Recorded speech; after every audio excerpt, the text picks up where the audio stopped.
in there. Ton of space. If you have any questions, we'll be in the back. We got our cards and everything back there. And other than that, thank you. Thank you. Thank you. Thank you.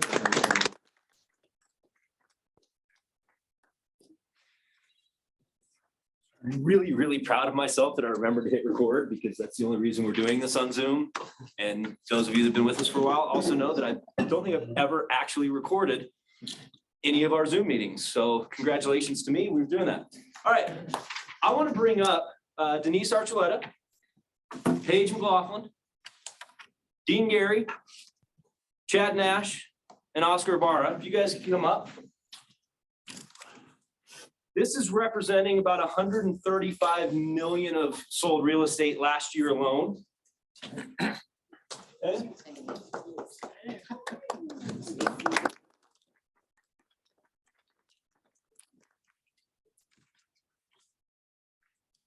So some of these guys, you can take a seat. As a managing broker, I do always have to stack the deck. So 3 of these guys are with me. 2 of them are not. The reason I have the 2 that are not, I hate brokerage. I hate the way that we do brokerages in real estate. I hate it. I think it's broken. I think it's wrong. My previous brokerage is having their big Yay Us celebration in Anaheim right now. And it's fun to watch. It looks like good stuff. And we miss out on other points of view. So I'm super glad that we've got a couple people up here that are not from our point of view from a brokerage, because you start getting the same language and the same stuff, and that's just not how we serve ourselves best, okay? So I'm gonna have you guys introduce yourselves. Oscar, I'm gonna let you start, and 3 of the 5 that are with us, I guess have been with us for less than a year too, so it doesn't really count. So we're gonna get indoctrinated from a whole bunch of different viewpoints. But Oscar, what I would love for you guys to share first, maybe how long you've been in real estate if you think it matters. If that doesn't matter, I honestly don't care. I know most of you hate to talk about your production, so if you don't, I will. But the most important thing that I kind of want you to share is kind of the why behind why real estate, why you're here. All of these people are between 15 and like 55 or 60 million in sold real estate last year. So the validity is there. We'll let the validity speak for itself. But if you just kind of want to give a brief introduction, maybe what got you into real estate and why real estate, and go from there. So I got into real estate in 2004. I started off as a lender in 2001. Young, still in college, and I don't know what the heck was going to happen. I've seen a lot of shifting markets. Refinance when we were refinancing people out of 9s into 6s and 7s.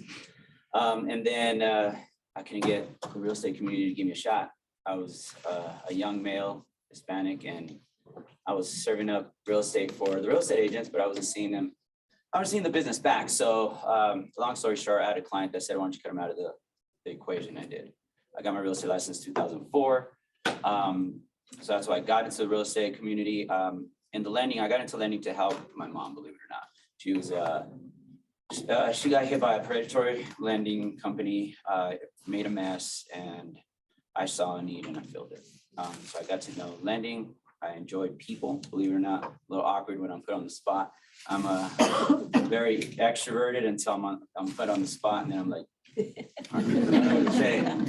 So that's what helped me in real estate. So that's what brought me in. With that said, in the industry 22 years now, and in real estate 19.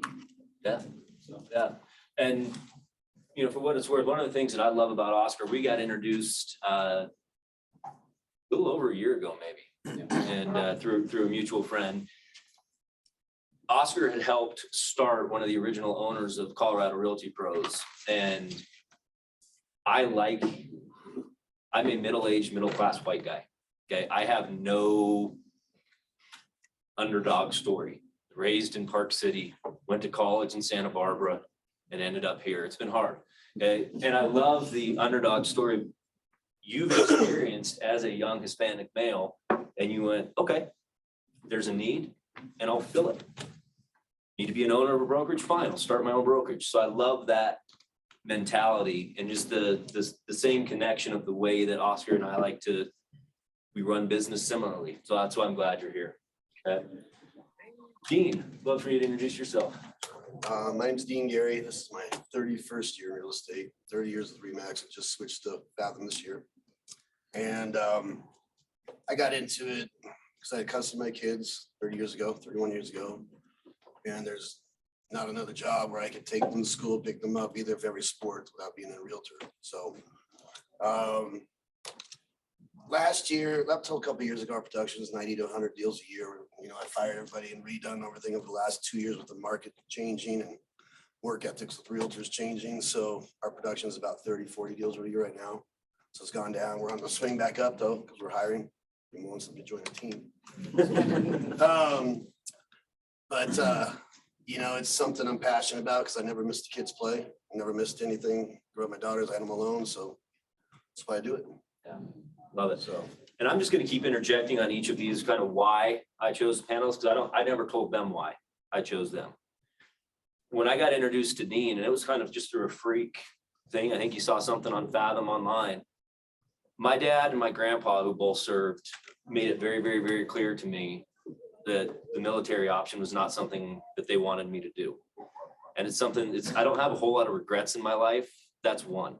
There's a weird element for me of patriotism versus my faith of what comes first. What I loved about Dean the first time I met him, he was dressed about like this. And I struggle with with inauthenticity. Is that a word? Inauthenticity, I struggle with. Dean is who Dean is. And he's remarkably successful being unapologetically him. And for me, the reason I'm here is because of my wife and my kids. I don't miss sporting events. I don't miss plays. I was skiing with my daughter yesterday, and to have somebody come up and go, yeah, you can do that and still be dad, that matters to me a ton. So your authenticity is what I love about you and why I've got you here. Appreciate Chad. Chad, who's like my best friend that I've never met until 2 minutes ago. This is kind of awkward seeing you in person. This is awesome. Go ahead and introduce yourself. Indeed. So first, I didn't know I was going to be on such a esteemed panel. Like this guy's just like, oh yeah, we did 190 deals, and I know Paige does like 3 million in GCI, and I just feel like the little guy up here. So thank you. I'm a little guy. You see me stand up. Oh, that's true. He's little. And by little, Chad, correct me if I'm wrong. 55-ish transactions for 42, 43 million last year. Yeah, something like that. So just so we have a perspective of what little means. Okay, all right. But no, and I just want to give a shout out to Matt because and Matt knows this based off our virtual journey, I'm anti-brokerage. Started my own brokerage, and I think Matt is one of the broker owners, managing brokers that does it the right way. So you guys are very lucky to have somebody who looks at real estate the right way, and kudos to you. Thank you. So my name is Chad Nash. I've been in real estate now. This will be my 5th year. But it feels like it's been 15 years. And I think I've only enjoyed really about one year of it, and I'll talk about that. I've enjoyed all of it, but there's been ups and downs with it.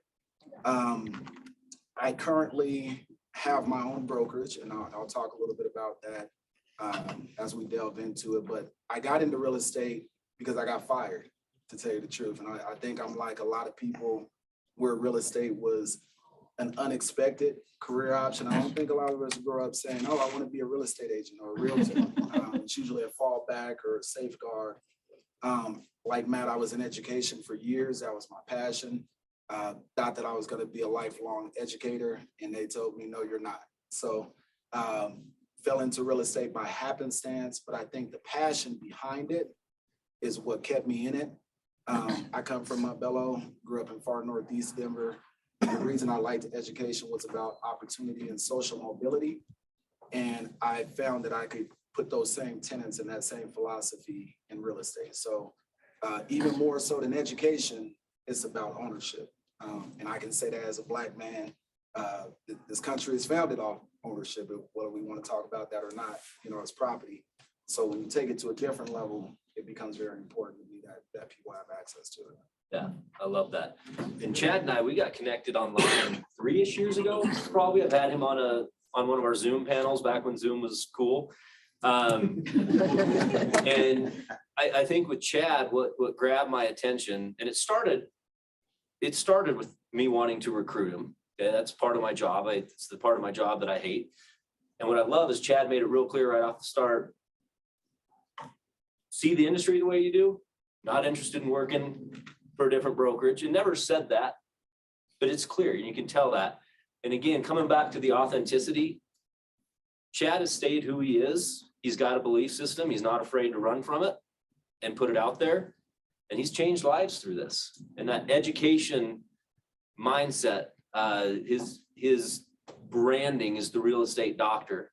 You've got your PhD in is it in business or is it in education? My mom says piled and hired deeper bullshit, but it's in research and evaluation, so statistics. Perfect. He's got a PhD, which is higher than I've gone. Okay. And my wife always tells me I've got my BA and BS because I was an English major. So it's I can talk circles, but the idea of educating people and letting them know that what has been presented as your limits does not have to be your limits. And I love that. I absolutely love the way you do that. Yeah. Paige. Good morning. Thank you for having me. Yeah, I love that you guys are here. So I say you guys because her husband is here. yes, my husband is here too, and quite frankly, I married into the business, but I'll get into that a little bit later. So I'm Paige McLaughlin. I have been in the business, same as Chad, 5 years. We were actually in a REMAX Alliance onboarding class together 5 years ago. Crazy. She's way here and I'm. That is not true. That's not true. So I actually started in the financial services industry, worked in the financial services industry for, oh gosh, probably 11 years, had 3 kids along the way, and was traveling pretty extensively with an 8-week-old at home. And at that moment, I kind of got choked up about it because I was literally on the train at DIA and I was like, I've got to make a change. And it was God's whisper in my heart. And so I came home and I told Doug, I was like, you know what? God spoke to me today. We need to make a change. I want to go into business. We've been talking about it for about 5 years and just put the plan together. So I finished up my career in financial services industry. Stayed home with my kids for a summer, and wow, that was an adjustment, going from working full time to being at home just for a couple of months. And then one thing kind of led to another, and God placed opportunities in our laps. I went and got my real estate license, and I have been thrown into the world of residential development. So I work with developers and custom home builders all across Douglas and Elbert County and put together builder programs. I work with development consultants from raw land purchases all the way through subdividing, county processes, to then selling lots and custom spec homes. So it's been an incredible journey. We did about 65 million last year.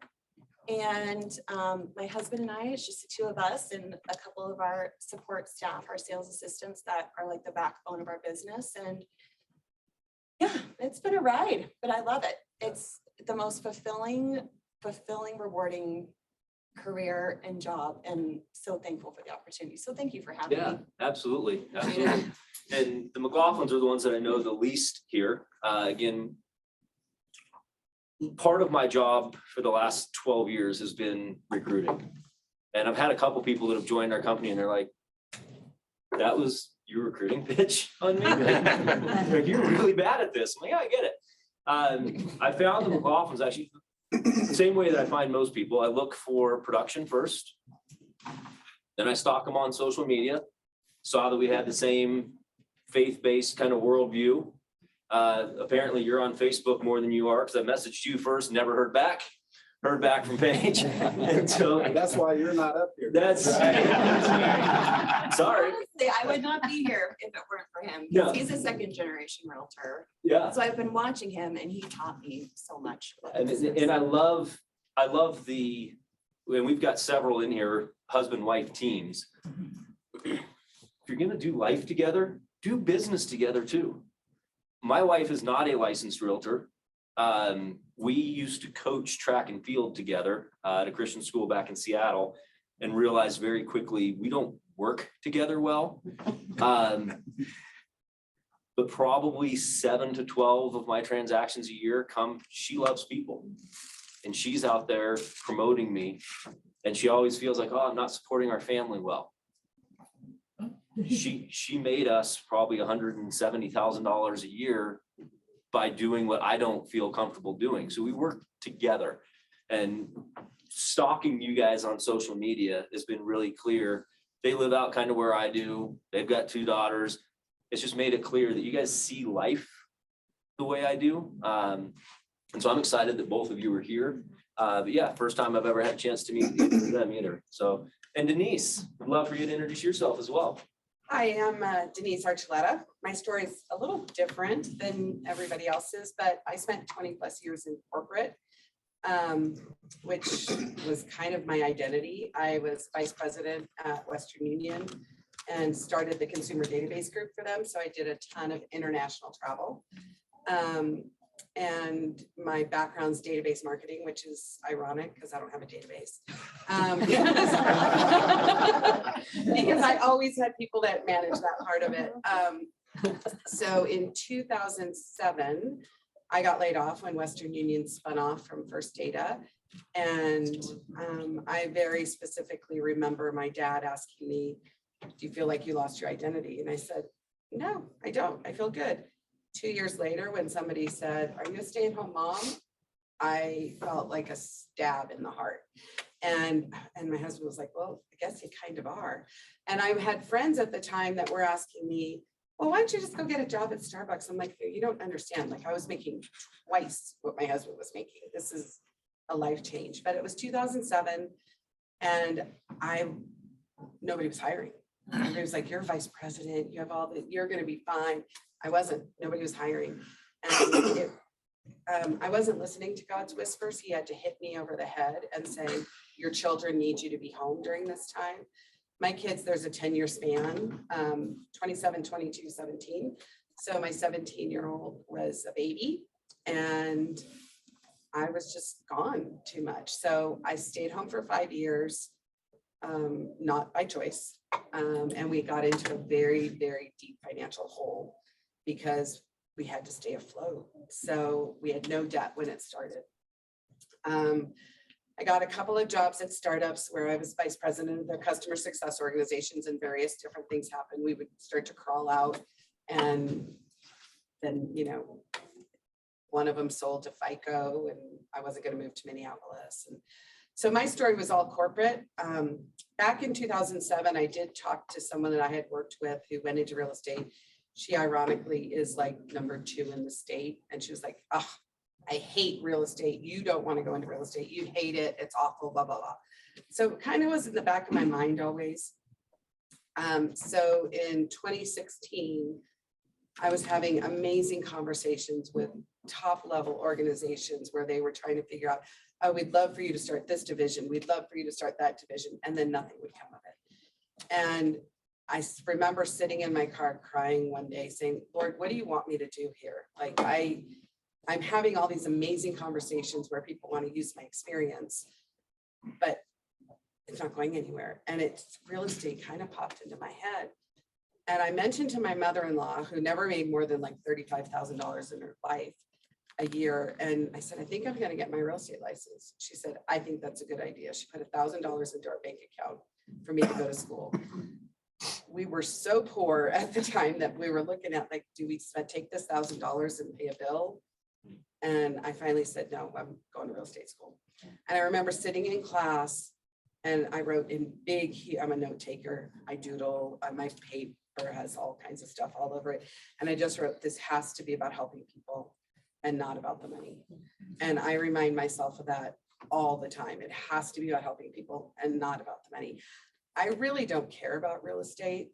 I love people. I am the total opposite of Matt. But I'm a little bit like Oscar in that I don't mind this. Like, I've done tons of public speaking. My little claim to fame is I spoke at the House of Parliament on international privacy laws. That's a pretty cool thing. So the public speaking doesn't bother me, but I hate cocktail parties where I don't know people because I just can't stand small talk. I would much rather sit down with you, get to know your life story, understand you. So for me, it's people, it's relationships, it's, and the real estate is just the vehicle to make some money. And my why is digging out of our deep, deep hole and, you know, looking at the future. We want to spend, I'm Croatian on both sides. We want to get a small little place in Croatia, spend a couple months in Croatia every year, and that's our goal. Love it. And when Denise and I first, she was over at my previous brokerage as well, different franchise, buyer's agent on a team. And her team lead, it was another husband-wife team, and they Not anymore. were their husband-wife team. And the wife, I remember, when Denise came over, she sent me a text, said something along the lines, I don't think I've ever shared this with you.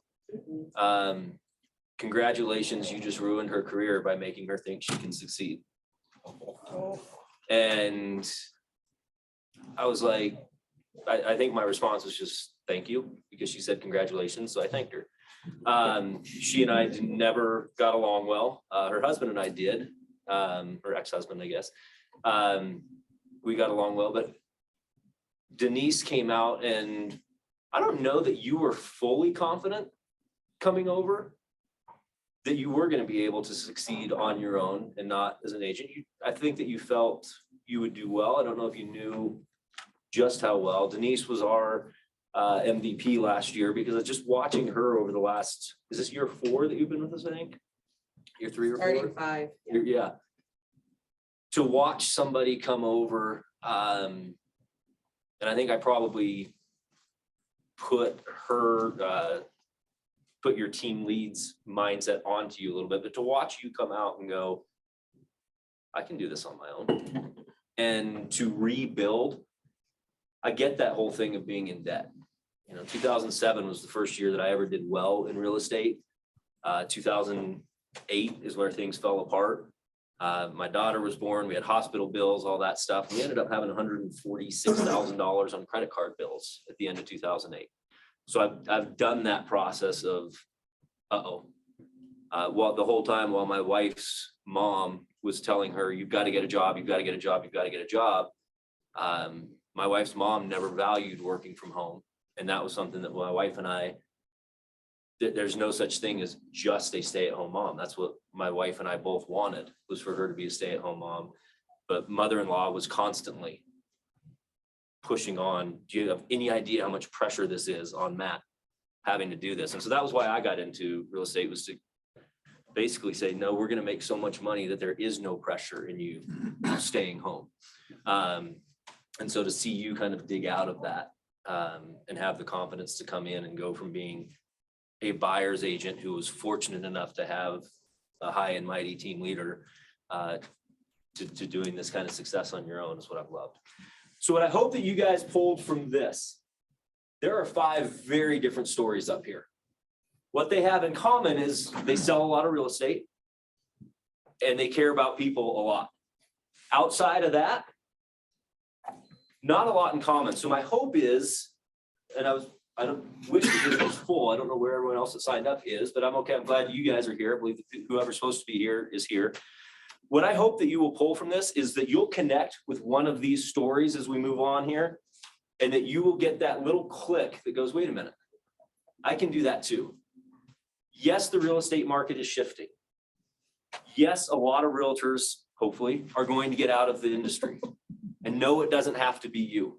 And this is the type of time, it was that 07, 08 collapse that I went from selling 15-ish to 20 homes a year, thinking I was pretty good, to by the end of 08, that July of 08 through June of 09 is the first time that I hit over 90 transactions in a year, and did that by myself. Okay, no help, except for my short sale coordinator. It was during that down market that I was able to go, okay, this is how you can make this work. So I'm hoping that you guys will connect with one of these people on that. And what I would love for you guys to do, and I don't care order wise, and if there's a question that doesn't resonate with you, just say next, and I'm okay with that. I don't need, and if it registers and you want to take this further, go for it. I'm going to kind of combine two of the questions that I sent you. The question is basically, where does your business come from? And if you can focus on what is the top source of that, and give a little how-to. So if your business comes from development, how did you get into development? How did you make those relationships? If your business comes from pure sphere, how do you, that's fine that it comes from sphere, but how do you pull business from that? Okay, if it's social media, how do you pull business from that? So kind of where does, if you have like a breakdown of 70, 20, 10 comes from here and here, great. If 100% of it comes from referral, great. And then how do you nurture that part of your business to make it grow, if that makes sense? And I'm just going to throw that out. You guys can go down the line, or whoever feels like opening up can open up. Go for it, Oscar. Wow, I didn't think we were gonna get that in depth, and I'm very personal, so my personal life is not on the table ever, but I tend to open up and then too much about me. But I wanted to say my why is also my family, and my business is by design, and I figured that out the hard way, because my sphere is this, chats, everybody up here doing a lot of business. I mentored a few agents that have outproduced me by leaps and bounds. I mean, they're killing it. Most of them are at the downtown Keller, and my family's the reason why at the end of the day. And I do X amount of transactions because of that. And I always thought it was my fault. Like I'm not good enough. Look, they're doing 100 transactions. Why am I only doing 30, 40? Why am I only doing 20 this year? But I was talking to Paige earlier. It's that elusive balance, at least for me, because I have little ones right now. I tend to spend a lot of time with my family, and I love that, and that's worth more than money to me. And then like after this weekend, it's cutoff time. Kids had their birthdays. I went and had the yearly meeting with my wife, and I said, it's go time. You're not going to see me as much as I did. And that circles back around to where my business comes from. I'm very referral based. I have, because I've been in the business so long, I do have a big extensive database without the database. It's up here on my phone and scattered. I do have some Excel spreadsheets, but for example, I meet with younger agents, younger in age and younger in the business, just because I have been in the business so long, a little jaded, and I've tried a lot of things, and some things I didn't like, some things work, but they're like, oh, that's not my cup of tea. And then the stuff I'm good at, I want to stay relevant. So we actually do a podcast, and I didn't want to do the podcast because, again, my peers are very successful people. I didn't want to look stupid. And it helps that we do bourbon on the podcast. So that kind of calms me down. And we actually open up with, this is the bourbon of the podcast, and we move forward from there. But so, for example, today, tomorrow, I'm picking up the phone. I do a lot of old school stuff. I go through the list of my A clients, my B clients, my C clients, and then the D and all the stuff that may or may not come, business might not come. They're on the drip campaigns. They're on, the social media platform that I'm trying to create. So I do pick up the phone. I try to give myself an allotted time or an allotted number of people to call that day or contact. You don't have to call them. Go meet with them. Grab some coffee, put them on the schedule. If it's not on the schedule, it's not going to happen. And I learned that also the hard way with my friends. If we will say, hey, I'm always saying, let's grab a drink, or let's grab some coffee, breakfast, whatever, come over to the house. Doesn't get on the calendar, it's not going to happen. You have to be purposeful about what you do, even if it's something as simple as, let's go meet with Ed and Peg for breakfast, or have them over to the house. So that's kind of how I operate. And then the rest is the stuff I don't like to do. I'm great at cold calling. I'm probably, I throw on some of my best movies, like The Boiler Room and all the hardcore movies, and I'll get at it, and it's not my cup of tea. I don't want to force anybody into real estate. Like I said, my business is built on, I feel the need. I don't listen to CNN. I don't listen to Fox, none of those news networks. Look, I came from the 08 also, and I made a lot of, I didn't take advantage of it, but I sold a lot of short sales, and they did. I may have done a few flicks and flips here and there, but I feel the need. When's the best time to buy? When you need to buy. I mean, we did come from a pretty lax market, and you had the luxury to say, I want something. I don't need it. I want it. Okay, well, let's upgrade. You got tons of equity. Let's do it. So that's kind of how I base my business and I move forward is I'm a very relationship-based agent. And however that looks for me, and I may not be as structured as most, but it works. And that was the biggest conversation Gabe and I did, because my buddy Gabe, our other business partner, he's very black and white, ABC, this is the way you do real estate. And he hounded me about how I did real estate. And for the last 7 years, I outproduced him and his wife in real estate. And he finally gave me the credit I deserve. He says, okay, your way works too. So, I mean. I love the fact that you say you, and Gabe is kind of where we got connected. Gabe and I went to church together, men's group, and he and I saw the industry identically. Black and white, there's no gray. I'm trying so hard to bite my tongue when these two agents are saying, I don't have a database. I'm like, good. What I want you guys to be able to see and hear, there is a lot of ways to be successful in this industry. And what I need you to hear from what Oscar just said is it has to get on your calendar. The number of former real estate agents who say, I just work by referral. I just work my sphere. Great, how do you contact them? Well, I don't want to be that guy, so I just kind of let it happen. That doesn't work. If you're intentional and you get it on your calendar, it works. Yeah. Where else? Where does the business? So I was just gonna tag on to that a Yeah, please little do. bit because I'm the other, don't have a database, but I actually do, they're just in different places. I don't have one cohesive database, but one of the things I intentionally did probably not right away when I started in the business, but because I spent so many years in corporate, I really didn't have those groups of people. Like I was never, and our lifestyle, we live in Denver, but our kids have always gone to Littleton Public Schools. So we never have had that community of, we live in the neighborhood where our kids all play and all that stuff. And so I very, very intentionally joined things that interested me to meet different people and to foster relationships. So I joined the accountability committee at the school because I was passionate about that. I'm passionate about, making things better, finding problems in a process and fixing it. And I met a teacher there who, she was like, oh, I wish I could buy a house. And I was like, well, maybe you can. 3 weeks later, she was under contract on a house. She has now since sold that house and bought another house with me, all because of well, maybe you can. I am passionate about football at all levels. My son plays for the high school. That's the only advertising I do. I don't advertise anywhere, but I advertise at the football games. I sponsor the team. My name is announced at the home football games and my whole little crew is like, woo, Denise Archuleta. And I hand out little tchotchkes and things. So now nothing has directly come from that, but I believe I'm getting name recognition from that. I joined a bunco group because I didn't really have a whole lot of girlfriends. I mean, I had my core group, but I didn't have these other girlfriends. I have met some really neat people. 2 deals have come out of it.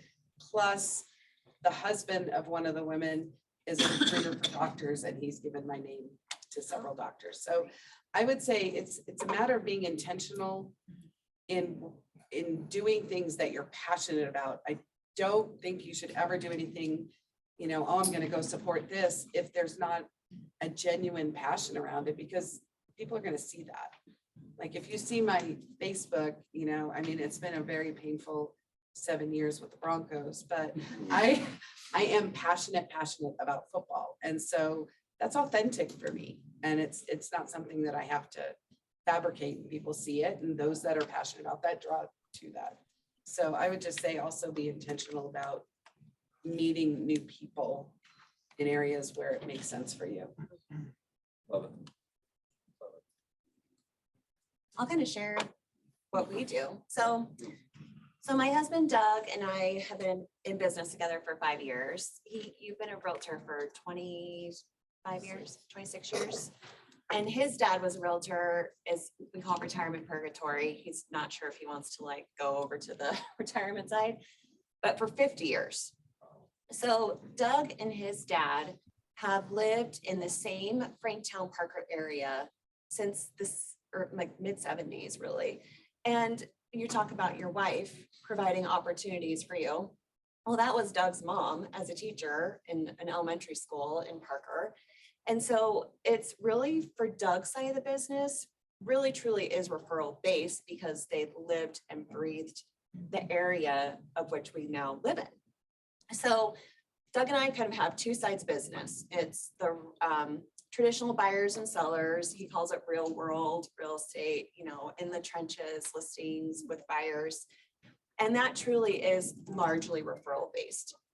Then there's my lane, which is residential development. And so I go out there and I'm a grinder. So I present at real estate offices for my development opportunities. Sometimes they're like, we don't want you coming in because we don't want you to recruit our agents. I was like, no, I'm here to share opportunities with the agents for listing opportunity. You have buyers. I want to share the opportunities. We can't do it without each other, right? We can't get a deal done without each other. So I go into different real estate offices, present the developments that I work on. I actually brought in collateral today if you're interested. I represent 2 custom home communities in the Parktown and Franktown area, and then are also working on several other development projects in Douglas County and Elbert County as well, coming down through the pipeline. So I network with brokers in this capacity, and we hold open houses every single weekend. So even if you know, a house is like under construction or if it's move-in ready, we hold open houses, not 1, not 2, but sometimes 4 open houses a weekend. And we draw in a lot of that traffic from the open houses. And you'd be surprised how many people come in and say they don't have a real estate agent. And some of that is generational, like millennials and I think and younger really don't have a lot of loyalty when it comes to relationships. And so they'll just buy with whomever at whatever time. But sometimes they do mark, yes, I have a realtor and my realtor's name is Chad Nash. Well, then what I do on Monday is I make my calls. So I will go through the people that came through the communities or came through our open houses. I'm old school. I get on the phone and I make the calls. Because that is the first way to make an introduction to another cooperating broker is like, hey, I met, you know, your clients, Sophia or whatever over the weekend. And I just want to call and introduce myself. They seem really interested. Would love to put something together with you. How can we make this happen? What are their goals? And I always ask, what are your buyer's goals? Because if I don't understand what the buyer's goals are, I can't help meet that need. And really that's why I'm in the business. It's for 1, to provide for my family, to be close to my family, and 2, to make a meaningful difference in people's lives. So that is really, I try to understand the goals and the why they're buying, because the more we understand about what the buyer's needs are, the better we can help meet their goals. And so with that, we have a really robust database in our CRM of thousands of people that have come through the community and thousands of brokers that I've talked with over the last 5 years. And we hit them with drip campaigns. We hit them with social media. We have a pretty robust marketing campaign through like, you know, the Denver Post, lifestyle magazines, sponsored ads. I'm on the board for my girls' school too. So like the principal of the school is one of our clients. So it's about kind of doing the things that you're passionate about, but also finding little creative ways that distinguish yourself different than the others. And so for us, we advertise in places where our listings will be most well received. So Doug and I think our average listing right now is 2 million-ish, which is a smaller market share, which has its challenges because it is so, you know, people are like, oh, I want to go into a luxury space. The luxury space has its challenges because your buyer pool of the funnel is down here. It's very, very small market share. And I will tell you that those buyers are exceptionally particular. And like I got an email last night at 10:30 from a buyer, 2-page long on letterhead, questions about design review guidelines and how he wants to use his sod and can we do this in the community? And I'm like, and he's a $2.5 million buyer. But again, he has a need. How do we meet the need? How can we put a deal together? And he has an amazing cooperative agent. So we kind of have the two funnels, but something that's interesting is like with the development space, with the way that we procure leads through our marketing, actually has provided opportunities for Doug then to list their homes when they're building in the communities that I market. So we're able to do a list assist program, which has been really, really helpful for us too. So sometimes we try to spend that. And so I think it's just kind of understanding your market and understanding like what your buyer's goals are and what your seller's goals are, and then really being receptive and meeting a need in those very individual ways. So, yeah. I've got some follow-up questions I'll come back to later if we've got time on that, because I hope you guys heard systems in that, because there's a lot, you don't do that without systems in place. No, we have a full-time sales support. Like she's basically my project manager, and every Monday she puts in all of our leads and then they go into MailChimp and then they go on our drip campaign for MailChimp. We market not only the communities, but then we also market under REMAX Alliance. So we do that system. And that's just simple database, like pulling it and putting into it MailChimp, so easy to do. And then crafting those email templates are super easy. And then we do the social media, but really the open houses have really generated a lot of business because sometimes they have agents and they're like, the agents aren't available. And so it seems old school, but we have gotten back to the basics this year. The market has shifted. It's normalized. We're going back to the basics of what we know works and what works well. And I love that because we hear too often. Questions? Yeah, absolutely. And we hear so often that open houses don't work. Cold calling doesn't. Yeah, they do. Absolutely work. Go for it, Ed. Just curious, Paige, how, with Doug's background in residential buy and sell, how did you fall into the residential redevelopment part of the business? It was an accident, Was it? honestly. That part of the business is Yeah, fascinating. it's an exceptionally fascinating part of the business. And I think a really like a niche market because not a lot of us do that type of business. Interestingly, Fox Hill, the primary community that we market right now, was actually Doug's childhood home and property. And his parents went through the process of getting it platted and basically approved with all of the infrastructure and the water rights in 2007. Well, we all know what happened in 2007. And so then I saw my in-laws basically put this project on hold and allow the economy to recover. They still used it as a working hay farm, which is, I could talk about Fox Hill all day. So just let's go to lunch. So anyway, they got into their 70s and said, we can't take on this development project. Now, keep in mind, Doug and I live in an existing house in the community. So our house is part of the project, but is an existing home. And they sold it to a former client of theirs. And I was not in the business at this time. I was still in the financial services industry. And Doug was like, well, when are we going to get a shot to talk about, maybe marketing the development, to the new owner? And he was like, put something together. We'll talk tomorrow morning at 9. This was literally at like 4 o'clock the day before. Meanwhile, he'd already been interviewing other agents for months and we had no idea.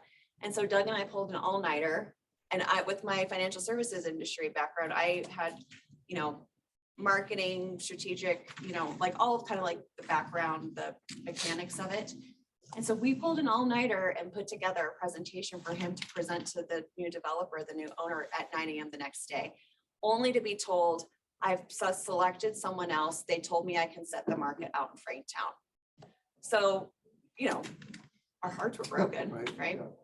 So, meanwhile, in go the roads, in goes like the real estate side for this other brokerage. And it's just like, oh, it just, it just was like breaking our hearts because we're living there and watching all this happen. And Doug looked at me, he said, mark my words, a year ago from today, a year from today, you will come back to us and ask us what he should do. And that is exactly what happened. So it was just patience. And so then I'm like fresh as a daisy right out of real estate school, right? And I'm like, I'm gonna get him. And so I'm gonna get him, I'm gonna go out there and I'm gonna hustle, I'm gonna go get those deals. And Doug was like, I don't have the capacity to do this development project. So then it kind of just fell onto my lap. And we did the whole, we brought in the builders, did a builder program, put together a sustainable farm concept. And we've been doing it for 4 years now, and we're like 85% sold out. Fascinating. Yeah, so it's just, I don't know, right place, right time, having faith that things are supposed to happen for a reason. And he taught me so much along the way, right? So I was green as green could be, but thankfully I had 2 people to support. I do blame them for the rising cost of hay too. I'm not gonna get into that right now. Doug, did you want to go follow up on that real quick? What she didn't tell you also is that when we got the account, I really put a lot of perseverance on Paige. She did not get paid for the first, 2 years. not counting the year of us not having the account, but the first 2 years, she did not get a commission. 0. And we went into major debt, which was really, really hard because her, we lost her insurance through corporate. We lost all that stuff, her income, and she stuck with it. And I knew she was great with people and with the developers and builders who sometimes can act like children. That's true. But she persevered in the end, for sure. Thanks. Yeah, we didn't make a single commission on that project for 2 years. And it, like, trust me, it was hard. You're You have the dumping vision to everything. See the light at the end Yeah, of the tunnel. but trust me, it was like, Persevere through that. Yeah. I mean, it was in the trenches. See, Cam, I'll let you ask yours, and then I want to jump over to Chad and Dean here real quick as well. So go for it. Paige, could you follow up on that? Because your experience of what you shared with us was Fox Hill. I'm from the Springs, so am I getting the right here at Fox Hill? It's not like it kind of fell into your lap, but you did kind of scramble. You were living in the community, you scrambled, then you didn't get the contract, then it came in a year. But now that you look back in hindsight, if you were to guide some of us, if you were coaching some in the room about, hey, here's how you would do approaches to, lead generation with developers, how you would approach, if you had a game plan that's 3 or 4 steps, what would you say to us? Those steps would be either then, suffer through no commissions for 2 years. Or be prepared to. Yeah, so I think the number 1 thing is be prepared, because if you're not prepared with a strategic marketing plan and a brand for the community, that's really the foundation. So we have loved this project so much because obviously Doug grew up there, and it's a historical place in the Franktown community. People know it for decades, and it was homestead in the late 1800s. So there was just so much history to share. So I was prepared with that. How are we going to share this special place that can be so meaningful to new families that are moving to the area and draw people to Franktown? Because a lot of people don't know where Franktown is, and literally we're right on the border of Parker, literally like half a mile from Parker. So how are you drawing people down? So it's really coming up with the whole strategy and the whole branding opportunity, and then taking steps from there. How do we subdivide? So you need development consultants. How do you navigate with the county? What's the mission of the community? What's our demographic, and how do we implement? So I could talk about it all day. So yeah, let's go to lunch. But it's really, and it's also about the networking, because Doug and I didn't have any contact before that in like residential development. Your dad dabbled in it and did in Elbert County, but it was not like, hey, here's this developer, let's have a shot. It was like, really like, you have to ask. That's right. You have to ask. Love that. And I'll throw this in real quick before I jump to Dean and Chad. The preparation and all, it's interesting. My grandpa and my dad were both in residential real estate. They developed a whole bunch in Park City, Utah, where I grew up. And that would have been a very natural and easy way for me to slide in. Everything about what you're describing, I hate. I don't want to work that hard. I don't want to manage that many people. I don't want to stay in one place. I can't go 2 years. And so there's that element of in real estate, it's really easy to go, oh my God, she's doing 3 million in GCI. I want to be like her. Do you? Because it's a hell of a lot of work. And it may not be work that you want to do. I make a tenth probably of what she does. I make between 300 and 400,000 a year, and I work 20-ish hours a week. She loves what she does and she's good at it. And so if it's something that you want to follow, learn from her. And be aware enough to go, is that work what I want to do? Is that something that I'm willing to chase and actually do? Because it's a lot of work. It doesn't just come in. Okay? I think what's interesting about that though, is it's not really the real estate part of it, it's the business part of it. Yeah, Because and I everything that love you it. just described is, It's it's corporate, right? Yeah. And that's honestly what I miss about real estate is having those, I'm listening to you saying, develop a marketing strategy, understand what the needs are. Well, that's what I miss about corporate, because you don't really have that. I remember I had someone say to me years ago, why are you even in corporate? Why don't you just go out on your own and do, like, I love the energy and the discussion. And so I have to create that with my lender, with my, and try to strategize.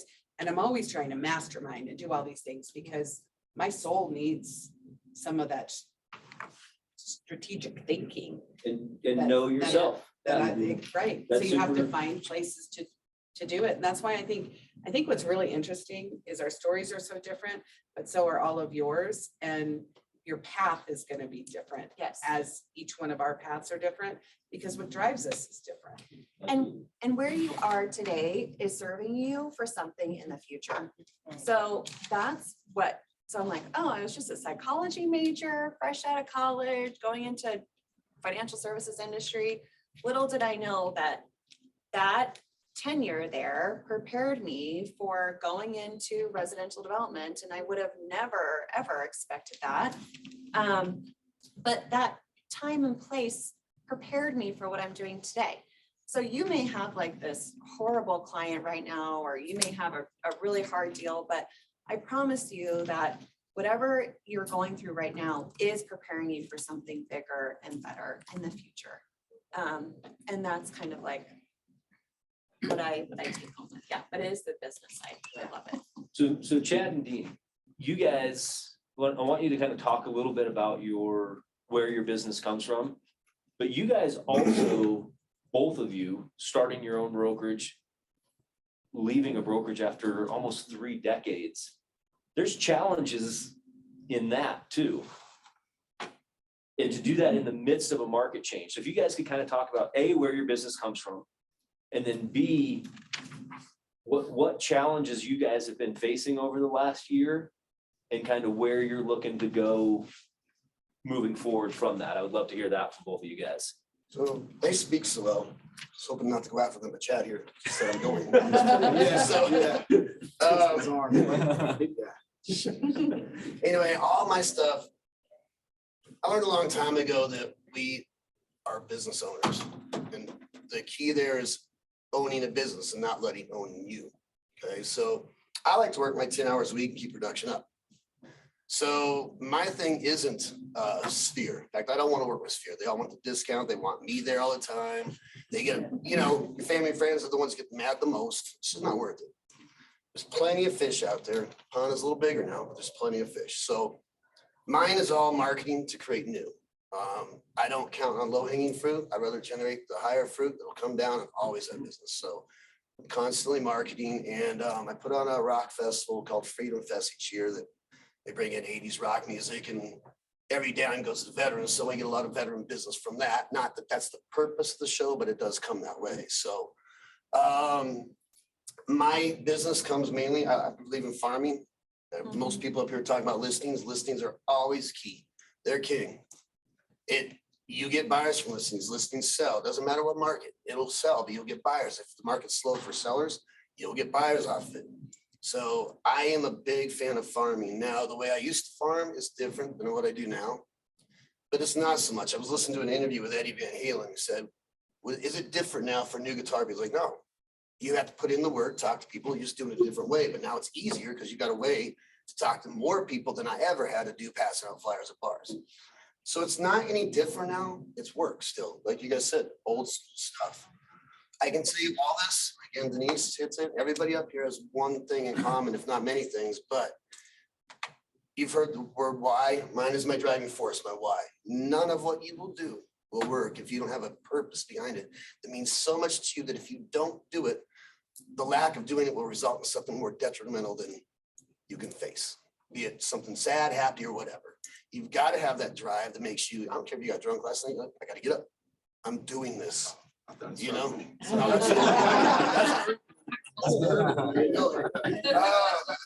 So for me, the marketing, the farming, so one of the things I like to do, I still like to do the old school farming where, you know, you were the resident specialist, but ever since Zillow came out, it kind of killed that, right? Because you don't need to, you can get a estimate online. You don't need me anymore, but you do. So now you got to farm differently. You got to farm warm. So one of the things I came up with about 3 years ago that real quickly got out and works for me, but we don't do it right, is I started thinking, all right, I used to have 20, 30, 50 listings at a time. Now I got 4. How do I get my sign out there more? Well, I got an idea. So you can't put directional signs up anymore. As you know, the HOA takes them down, kids steal them. I use it for target practice, doesn't matter. But you can do something. So I put something warm out that everybody, when you go up there, you're not knocking on a door with a ring doorbell and no solicitation and COVIDs. It's not a thing. So I made up 3 years ago before, and then someone took it in Canada, then some, now it's out at places, a slow down kids a play sign, that every sign has the bottom portion with my name on it. Okay. So I'll buy 500 of those. So you spend some money, but you are owning a business. So you invest in it, right? And I'll give them out. So I bought 1,000 of them the first time and I gave out 1,000 signs in one summer. So now 1,000 homes in my area have my sign on the yard, even when there's another real estate sign on the property, which is not cross the sign because it's a free slow down kids at play sign, but your name's brown. So now you're going, hey, I know those people are crazy drivers around here. I thought you might like this. If it ever breaks, gets ripped up, come call me. Now, who's going to say no, you jerk? Trying to help our kids. So it's a warm way to get in front of people. Now you got 1,000. You bring it to my house, it's different. So I skipped your house. we're both realtors. I'm like, I ran into that a couple of times. Like, So, but I gave them away. It's $8 a sign, $6 a sign with the thing, but it's okay. The first 2 months, I got 6 listings off it. Paid for way more than the signs because it's never been done before. Like she said, find a unique selling proposition, something, it doesn't have to be the message as much, it does, but also maybe something you're doing different than anybody else, okay? If there was 50 realtors in the room, why would I pick you over me, over every one of them? And that's hard. So come up with things that give people reason to trust you. Anytime anyone buys something, it's because they trust you. And you can't do that anymore by just, because online is making people not trust anybody anymore. I don't even want to pick up the phone anymore after you get on Zillow because 6 realtors are going to call me. And then OfferPad and every other thing. There's 40,000 lead generation things and more. Skip online leads. Focus on follow-up. Focus on getting back out there and being an influencer. Get on, do your YouTube shorts. Do things that, it doesn't have to be real estate. People know you're a realtor. You don't have to keep plugging real estate all the time. They already know you do that. Don't be the guy they don't want a guy. Be like the Amway guy that no one, oh great, Dean's calling. It's probably about a house sale. He's gonna ask me. Be the guy, they already know what you do. That is an influence and brings people, that provides something fun for people to watch. So I just started a place for veterans to go in North Carolina. I bought little mini goats, right? And little hobbit homes and this and that. And so I'm bringing people along the phase. It's not even built yet. But I've got all these followers now because the people want to help name the mini goats. All these things. They want to watch Sasquatch Ranch, what it's called. Awesome. You know, develop. So you can do stuff like that in real estate. You could be, hey, help us find the best taco in Castle Rock or whatever. You can do stuff so people follow you, and in return, it will get you people that will also listen to you about real estate. But take that sign idea. I mean, it works. It's gonna cost you a little dough, but you're gonna put it out there. It's gonna be on 1,000 homes. If you buy 1,000, 300, 200, it doesn't matter. How many of you ever had 1,000 signs out in someone's yards? It's beautiful. So start doing stuff like that. So that's what I do. And yeah, it's fun to watch people squirm too, other realtors. Because I can't be done like people, I don't like realtors.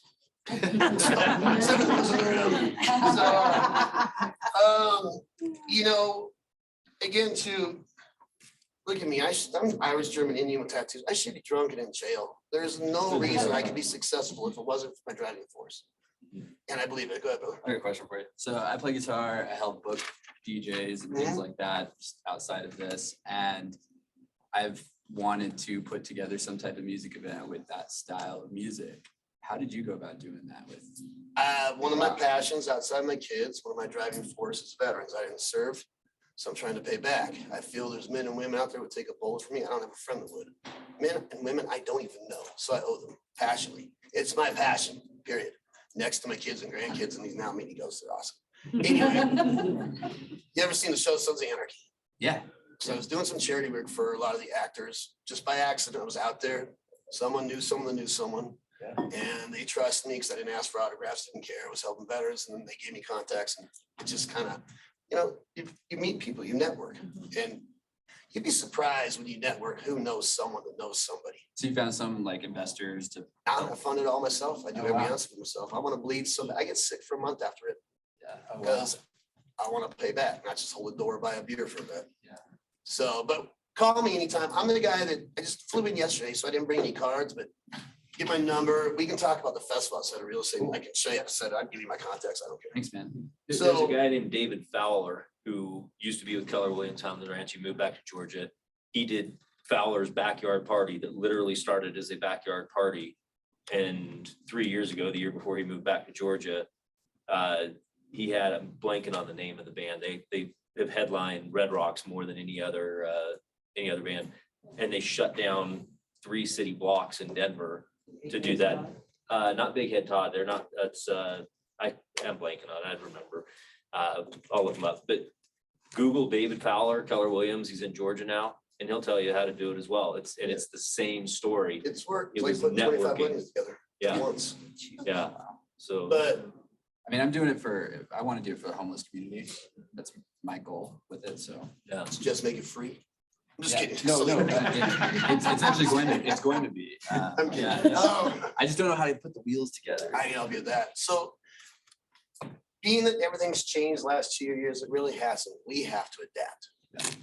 Market is just, I've been 31 years, I've seen every market.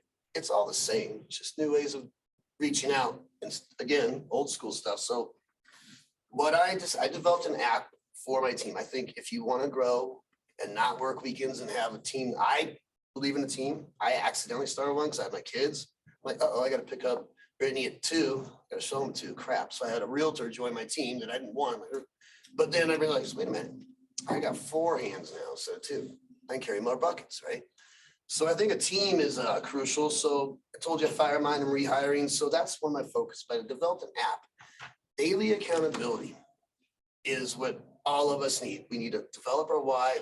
At the end of the day, we need to look at what we did, right? So I developed an app that's going to monitor what you did and let you know, but also measures where you spend each part of your day, but it's daily accountability. So you can say, hey, oops, I didn't do my farming or my prospecting or my lead gen or my sphere calls today. Now I'm behind. Because the problem with us is it's easy to sleep in, it's easy to go play guitar, it's easy to not do anything because you don't have, if you have a job, there's a daily accountability called a boss. You're your own boss. But your daily accounting partners now got to be you. So I'm focused on that, teaching my team. Also follow up. Follow up. People don't want to offend or these people don't like you anyway. I'm not really meet you, so who cares, right? Call them. Bug them because someone's going to get them, if not you. You don't have to be a pain about it, but give them benefits. Offer thing that gives value to you. Why should they go with you? But call them 10 times a day. I don't care. They're gonna go with someone, even if like, fine, quit calling me. I'll go with you. And one thing I tell people is like, hey, look, I hate realtors as much as you do. So, but I'm gonna call you over and over unless you just answer your phone. So how about call me back? And then they call back. They're kind of laughing because I'm telling them I'm gonna call them. So now they're not even mad when I call them. They expect it. So I think the key right now is forget internet lead sources. It's dig deep in your database, get out and talk to people, but it's follow up, period. And keep your stuff organized, man, so that you can follow up. You think your drip system and follow bus is gonna do any good when all of us have follow bus sending out the same drip system? No. You need things and messages to send to people. Do YouTube videos. I have my team video text every client once a week. So the first text we give is a video text because now it separates me from all of you. They're, hey, this is Dean, I'd like to get you a list of properties for sale. Oh, I can do that on Zillow. I can do that on MLS myself. I don't need you. How about, hey, this is Dean. I want to put a face to the name and check this out. I want to see a little bit of a different list where it might show you off-market properties, meaning ones your office might have coming up, things you might be able to see that's not an MLS, and just want to put a face to the name. So now they've got a warm thing versus the same text everybody sends out. So do a lot of video texting. Get creative and do things that no one else is doing. And it's really not that hard to think of. There's a reason 85% of the realtors are realtors. Quit acting like a realtor. Act like a person that wants to help someone, and that's all you care about. And you'll come up with ways, just like when your kid goes, tell me about sex. I'm like, oh crap, I gotta come up with ways to sell this set, you know, to tell them. I'm not trying to be weird here, but you've got to come up with ways to creatively tell them appropriately when you weren't expecting it. We're no different. This is online dating. It's no different.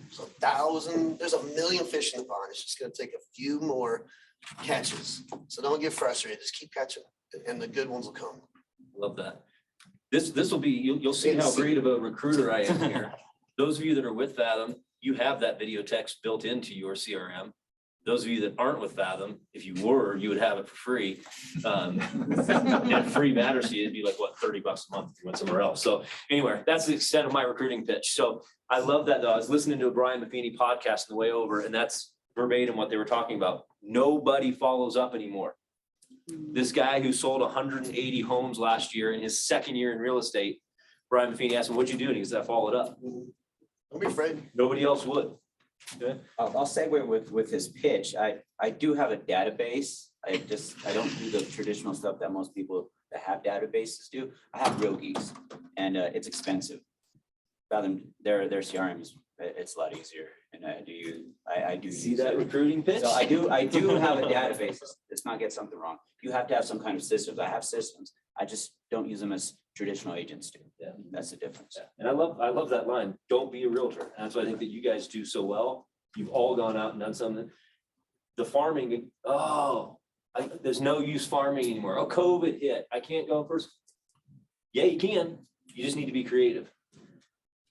Chad, walk through, I mean, your rise in 5 years in this industry is fascinating to me.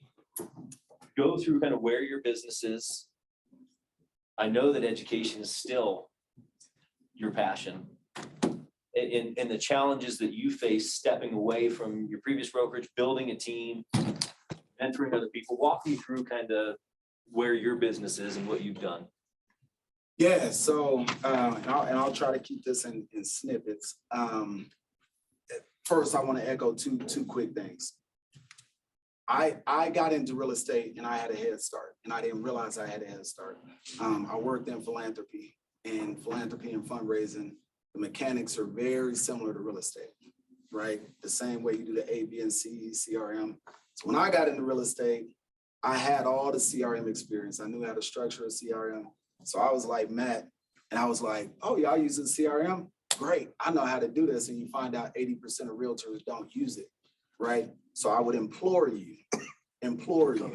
I hear you, but I Like implore I said, you. I do have one. I implore you. I don't use it the same as all other agents. I implore you to learn a CRM and systematize it, right? And if you need coaching around that, this is my coaching plug. Happy to have conversations with you about how to make your CRM efficient. Number two, the open house piece. I just want to go back to where I started because Matt is right. I was blessed my first year to jump out quickly. And I'm very humbled and blessed to say, but there was a strategic way. I built 80% of my first year business on open houses, similar. But it wasn't just, oh, I'm looking for unrepresented buyers, this and that. One, it took me out of my comfort zone. I'm like this guy here. I think the worst piece of advice, and Matt has seen me post this, the worst piece of advice from me that first year realtors get is to focus on your sphere. I just wholeheartedly believe that because your sphere knows 7 other realtors. You don't have the production, you don't have the experience that a Matt would have. And I'm like, oh, I'm in real estate. And they're like, well, shit, Matt's been in real estate. You're not 50 years old, but I'll get that for you. Pretty dang close. So it took me out of my comfort zone, right? And it allowed me to be very intentional on who I wanted to work with, price points. I got to choose the houses. And there's 3 things that I feel like real estate agents compete on. Correct me if you think I'm wrong. But if I'm in a listing presentation, it's based on experience, hustle, right? Or marketability. I can't beat you on experience because I've only been in it 1 year, right? I'm not super duper young and I'm not gonna be like, hey, I'm 21, I got all the hustle in the world, right? But if you put me in front of a buyer or a seller at an open house, it's like a job interview. You're not gonna beat me, period, point blank. So I built all of my business that year. Now, I just wanna talk about a real quick concept that I use now for my business. Cause I'm like, Matt, I'm actually, as much production as I do, Janae could probably attest to this. Selena probably can too. I'm probably the laziest realtor out there. I wake up and I say, I only want to work 2 hours a day. I love to golf. I love to watch my daughter. Our daughters play basketball against each other. I love that. I hate freaking working. I'm not even gonna lie to you. What I've done is I've taken this concept called brand generation. I don't chase, right? If you don't want to work with me, cool, great. I'm happy you don't want to work with me. What I've decided to say, and where I built my business is on social media and what I call this idea of building a fan base, not sphere, not referral, but it's through brand generation. I'm going to do business the way that I want to do it. That's through social media. I'm going to show my life. I'm going to be very transparent. I'm going to be transparent with the education. I'm going to be transparent with the relatability about my story. And whoever comes to me from that, they're going to come. It's not all about real estate. I don't just post about real estate. I interweave my life. My daughter's like my best marketing tool. Don't tell her I said that. But people look at that and they're like, oh man, you know, he's really about family. And then I might sprinkle in a post about, hey, appreciation rates are doing this, it's about ownership or whatever, but I'm already top of mind. So I utilize social media very intentionally and I'm very authentic on it. And it's not just about real estate. And then when I talk about this idea of building a fan base, I'm just like you guys, sphere is the worst word in real estate to me because you get so stuck on, these are the people that are gonna support me. These are the people that are going to give me business. 9 times out of 10, they're going to disappoint you the most. They're going to be the ones that want you to do a favor for them. They're going to undercut your value and they're going to question you the most because they feel like they know you. That's just my experience with it. And in the referral-based piece, the reason my gripe with that is I never want to be quid pro quo. And so I don't build a lot of referral partners. A lot of people are going to sit here and say, hey, that's done. Right? You got lenders, you got title people, you got all these folks, Janae knows this. I'm like, look, I'm never gonna owe anybody anything because my business is based off me. I'm not gonna get into business and you owing me or me owe you and you're not representing or upholding your end of the deal. Now I look stupid, right?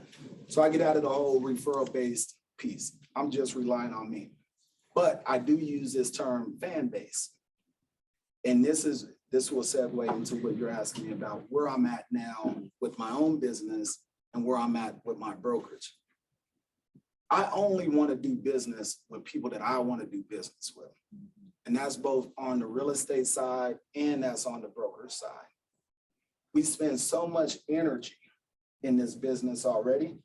Why double that energy working with people that just suck it? Just suck it. So about 2 years ago, I read a book called The Pumpkin Plan. I forget the author's name, but this is a book everybody should read. And it talks about getting very intentional on quality and making your life about quality, not about quantity. What was it again? The pumpkin plan. Pumpkin plan? The pumpkin plan. Yep, it changed my whole outlook on it. And I said, you know what? In this sphere, or in my A, B, and C's, I'm gonna create this group of people that I just wanna celebrate the hell out of life with, right? I wanna celebrate their accomplishments. I want them to be a part of my accomplishments. And I throw like big events. So my video guy, we did one last week, right? And we had about 120 people at my house. These are people I love. And it's not even about business. We just celebrate.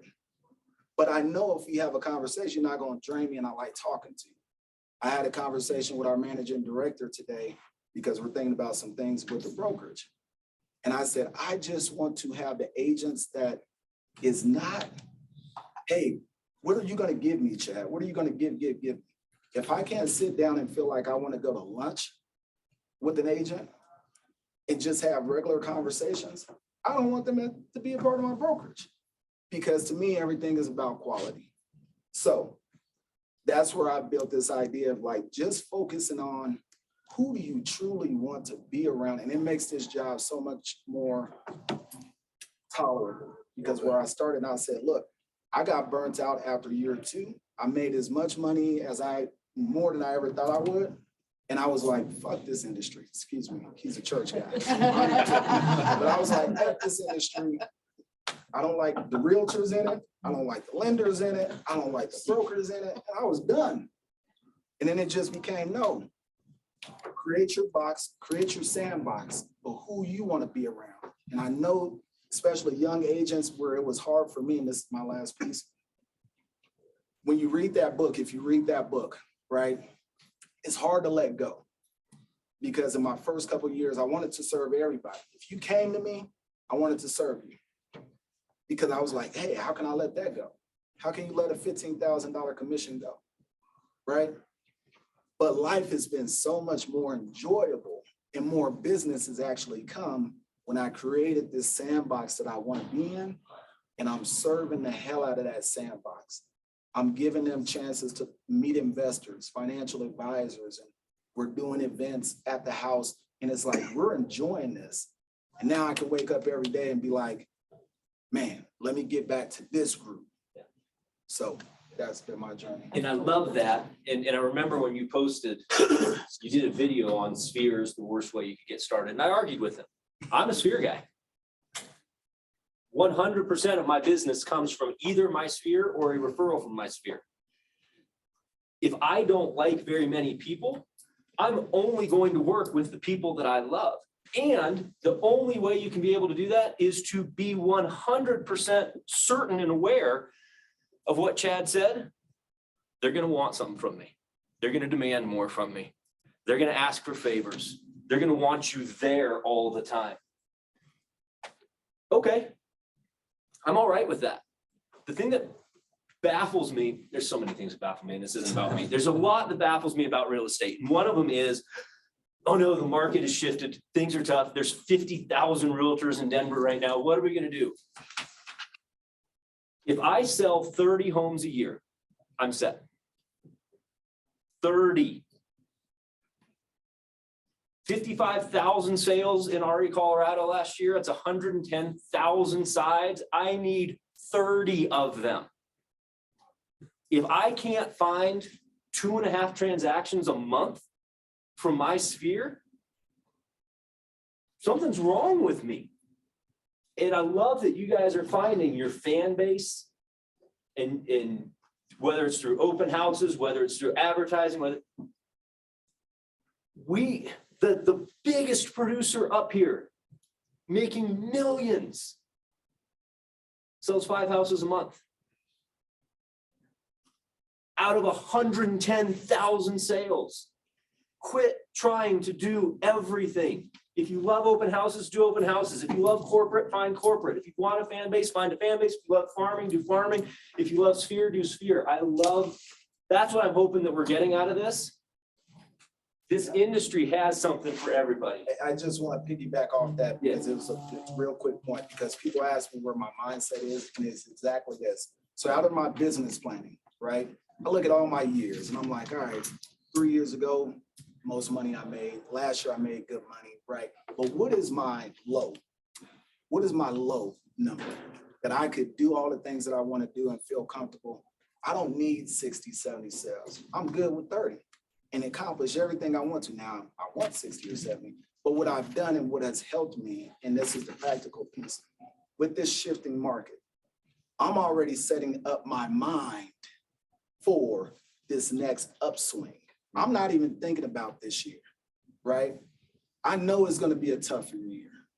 I'm still gonna be good, but I might be good with half the production. That's fine. I'm diving deep into that fan base now, right? And doing all the things now that when we go back to this upshift, they're like, Chad was on it. And I have a true belief that it's going to exponentially grow during that next market. Yep. So if that's a practical piece that I can tell you, I can't tell you how to get more business in a down market. I don't have that experience, but I can tell you can dive deep into who you are right now, stay top of mind, because it's going to shift. And I think you'll feel that the spoils of that. I think the one, I think we have a lot of things in common with hating agents. A lot of my friends are agents, but I can't stand agents either. But Are you guys feeling loved? the thing is, you gotta understand, there's one big thing in common is being intentional. Yeah. There's an agent up here that just works crazy hours and she's doing crazy business, but she's very intentional. Agents that just want to work 20 hours, 10 hours, 10 hours. I want to spend time with my family, but in those few hours we are working, we're very, very intentional. I will do more work in my 3 or 4 hours in the day than most agents will do in a week. I'll combine her hours in the week into one main focus within 2 or 3 hours, whatever that is. He has his fan base, database, or whatever. With me, my sphere, I've tried to cut my fees with my sphere, and they came back, no. As a matter of fact, I need you to charge me 3%. My value is there. I love my sphere. They don't undercut me. They provide for me, and I thank them every time. But when I do my work within whatever allotted time I give myself, I'm very, very intentional. Like Chad said, you will not work me. I'd like to see me and him go toe to toe working. We're gonna kill each other because we're gonna try to outwork each other. I want to do that. I was gonna say, I'm a little tired. I've been in the business way too long. I'm really no jaded. cross. But whatever you choose to do, be purposeful. That's it. Do y'all have a business plan and know about time blocking? I mean, because we all write a list of stuff to do down and then we push stuff into tomorrow, but there's only one thing you need to accomplish today and the 3 things that you should focus on to accomplish that one thing and stick with that. Everything can push to tomorrow after that. But if you are good at time blocking, give me a call. I can show you secrets I have, but that's key. Like you said, it's purposeful time and nothing else. I don't care. I don't care. Maybe, I don't know, Mother Teresa came out and want to say, I'll take a break, right? But I mean, in general, nothing moves for that time and it's focused. The other thing, too, if you don't have a business plan, it's a roadmap. Do a 90-day one, not a year one. There's probably another 90-day year. It's true, though. There's not enough time to jack off in 90 days. You can jerk around for a year, go, oh my gosh, I got plenty of time. And all of a sudden there's, I know that sounded really wrong. I was like, oh. Changed. I say stuff and then in my hand, I hope no one heard it. So there's not enough time to mess around in 90 days. You know your goal, but also 90 days gives you a very spot on time to tweak what didn't work, where a year's too broad. So if you don't have a business plan, make one. And do a 90-day plan. And so we've got about a half hour and I want to come to this and I'm guessing, I don't know the McLaughlins well at all. And I'm guessing just from hearing you talk, I'm guessing that you don't work as many hours as we all think that you do. Because the first thing that came out of your mind was systems. I'm not saying that you don't work a lot, but you got into this to be with your family. I don't think that there was probably ever a point where you went, okay, well, this is a lot of money. Forget about the family. There's systems. So what I'm going to ask, and Paige, I'll let you kind of start on this and then kind of just come down the line. You got 5 minutes to kind of tell people a summary thought of, and I don't even want to say if you want to be successful, because success has so many different definitions. If you want to, and I'll put it this, and this is just what I'm hearing from my agents. If you want to change your business, because what most of the phone calls that I field are, this is what's happening and I don't like it. How do I get from here to here? So I think most agents in the business right now want to change something. They're not happy with where they are. You guys may or may not be satisfied with where I'm hoping that you are. I think that you are. But if you were going to give a last, hey, if you want to change what you're doing, and Dean, I just kind of heard it from you with the business plan, but Paige, I'll let you start with if it even needs to be addressed about your systems. And then if you guys can just kind of go down the line of, you want to get to different? You know, Diana Kokoska always used to say, you can't get to better until you get to different. So if you want to do something different, do this. So Paige, I'll let you start and then let you guys kind of finish out that way. So I will be the first to admit, I am terrible at saying no. Terrible at saying no. So yes, I did get into the business because I was traveling and had 3 kids at home with a husband full-time in real estate, and it was just like too much. I was reflecting on that this morning, actually. It's like, well, I actually had more time with my family then than sometimes I do now.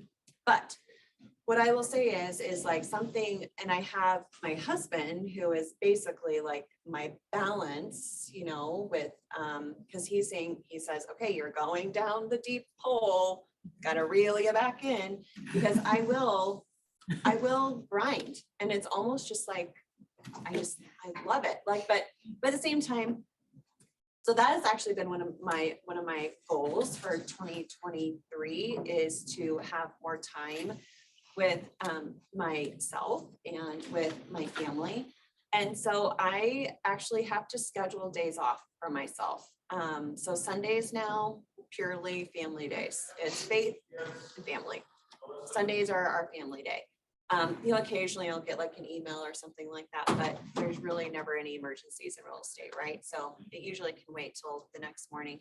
Now, granted, I do start my Monday mornings at 4 a.m. preparing for development meetings, but that's just part of the role that I'm in. And then Thursdays, we really designated to be a couple's day, you know, spending time more, you know, dropping the kids off, picking up kids from school, working out, going to yoga, doing those types of things. But that has been really hard for me. It was really hard to say no, because I grew up in a family where it was feast or famine. It was never a constant. And so knowing that I could provide for my family started to really drive a lot of that unhealthy behavior. And so I've had to really dial it in. So part of that is having the right people on the team to support, because so my business, like I have a sales office and it's open 7 days a week. So we have business hours that we have. So that's hard. So we don't have the flexibility of, well, I have a client today or I have to prepare for a listing agent. It's like, no, our sales office is open 7 days a week from 10 to 5. And we have meetings sometimes outside those business hours. So it's like trying to set aside personal time. And that's really been implemented by my husband, who says you got to reel it in, because he does do that for me. And 2, with a team that just is like, I've had to let go, honestly, because I really like to have my hand, and I was getting burnt out like Chad. Like it was to the point where it's like, I'm just burnt out. So, but if you don't fill your cup, how are you going to fill others? You know, so I've been really working hard on that this year. Hopefully.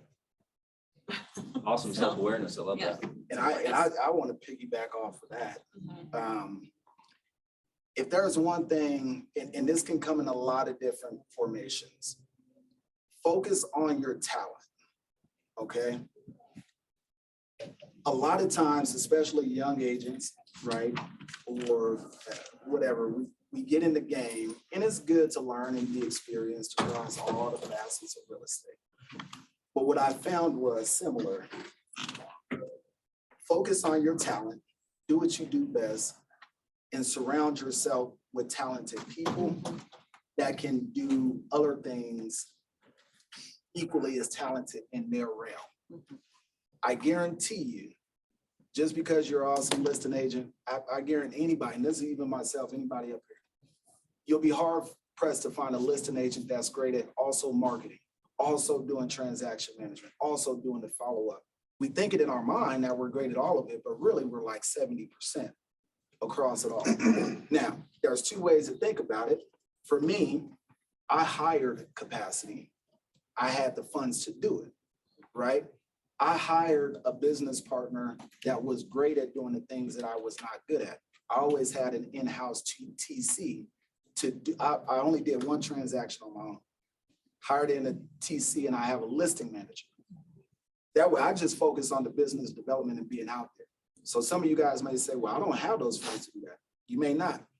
And this is where I would challenge you to say, hey, if you're really good at selling or you're a really good buyer's agent, align yourself with a team. Find teams within Fathom or with wherever you're at and say, hey, we have good synergy here. I'm going to focus on this, you focus on this, and let's go get it. Because that, if you do that now, instead of trying to be a jack of all trades, you'll bring your best self out, right? And I think you can grow better going at it in partnership with people. Leverage. Even coaches have coaches, right? Coaches have coaches. Yeah. They're always learning Yeah. from someone. Mhm. Matt's right. Transactions, like, there's not one of us in the room that could ever even own 1% of share of the market, period. There's too much to go around. Any good agent that you should call, if they're not, they're weird, would be happy to share anything they know with you. There's enough for everybody. So find some top producers, and especially if they fit in like what you're passionate about, right? Or what you love or the direction you want to go. If they don't share, then that's the reason I hate realtors. But most of them are really good people that will, because they were there once. So that would be what I suggest for anybody is really start. And I'm not saying anybody's not new here. I mean, I don't know everybody's level of experience here, but if anyone's struggling, find the next level and find someone that can help you go there. There's no reason for you to guess anymore. I would say wherever you are, I do this for me. I have a coach. I struggle forcing myself to get into dealing with other people. I'm still building you guys are the ones that I want to learn from. So how do I learn from you guys? I could either take you all out to lunch. That would wear me out. I would be exhausted if I had 5 individual lunches. I watch Chad's social media and I'm like, dude, another dinner. It's exhausting to me. But I can come and do 2 hours of this. And right now I'm jazzed right now. I am jazzed right now personally. And I'm wishing this would go on longer, but I know I got to cut it short. So regardless of where you are, get a coach and find some way to surround yourself with the people that you want to be like. And do not get the coaches selling their crap online. Those are really can't sell real estate. They're not coaching. Thank you. Everybody's a coach now. They're selling their cheesy programs for 25 grand and Yeah. hoping a few buy and don't care about the ones that needed that savior, and that savior wasn't there. There's only one savior, right? Like, so that is not the coach. So Thank you. when he says coach, just find someone that's producing more or that you emulate that could give some good advice, and 2 or 3 of them, but don't pay the fools online. Yeah. At all. Mentors. Mentor, yeah. Yeah. 90% of them learn from Craig Proctor anyway, and they're just regurgitating his crap. Yep. So Some of that's gonna get you out of your comfort zone. mhm. Yeah. I always say if I'm feeling comfortable, I'm failing. So I have to live in the discomfort zone or I'm not going anywhere. You know, I forget authors too, but Feel the Fear and Do It Anyway. That's a great book that I read. Fear never goes away. Been doing this forever. Just learn how to deal with it. You just keep moving forward. And again, do what you know you're good at, because there's stuff that it makes me want to bomb in real estate. I just want to do it. I'll hire someone else. I do have a GC, but like Chad, I've never personally met him. We have a lot of, I think he knows a lot of my family members that are in the business. But I know he's the Dr. Nash, or he is the doctor of real estate. He's great at what he does. I mean, I've never met him in person. And I feel like I know him. So He's saying that because he wanted to beat me up earlier. I love everyone. I don't fight nobody. But he's another great example of, you know, you just have to find what you're really truly passionate about. And that doesn't have to be real estate. Like I don't love real estate. I love my children. And they're the driving force of me doing better in real estate, and I'll figure it out. And intentionally.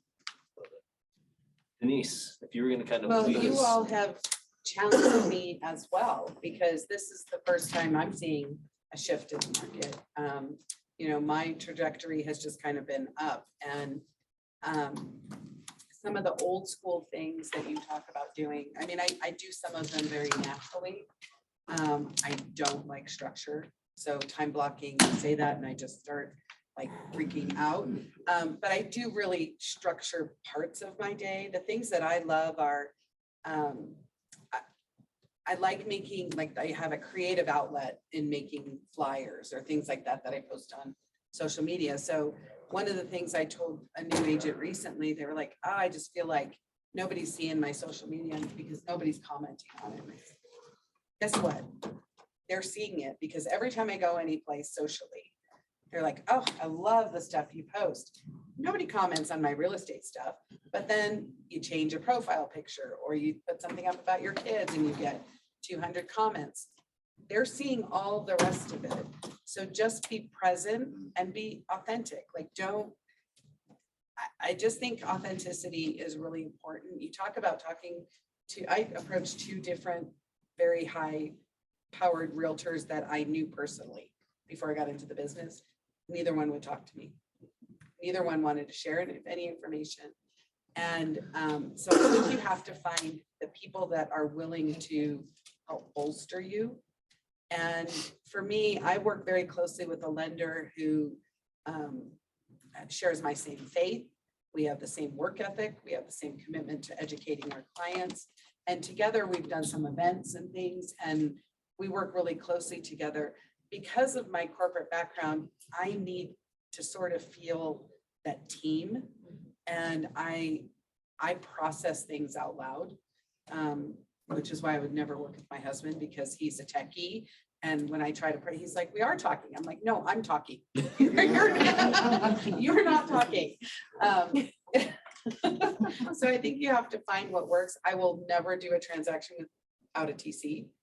My TC is phenomenal. I did one exactly also. And I don't live in paperwork. I don't live in, I'm still the primary point of contact, but she tells me this is coming up. You need to, and do you want me to do it or do you want to do it? And I'm like, this one you've got or whatever. So I think you have to find what works for you. And I think what you're hearing is different things work for different people. I hate the telephone. I don't know how that happened. Like, I hate picking up I don't like talking to anybody on the telephone, but I do text and I love interaction in person. And so you find what works for you. And I think one thing you probably are hearing is consistency. And for me, my database, I don't do drip campaigns because I don't like getting drip campaigns, but I do reach out to the people that are in my database and send them specific things that are not automated. So I send it from my email to them, and it's pretty consistent. And then follow up. I have kind of a funny story from an open house when I very first started out. This woman wrote down her information. I set her up on a portal, and she never ever replied back to me, ever. And I would send her stuff and I would send her emails and follow up, never replied to me. Finally, one day, can you show us this house? And I was like, yeah, absolutely. Went and looked at the house, didn't have a buyer's agency because I personally, like Chad, if you want to work with me, awesome. I will eventually get one signed, but I don't want you to be tied to me because you're in a buyer's agency agreement.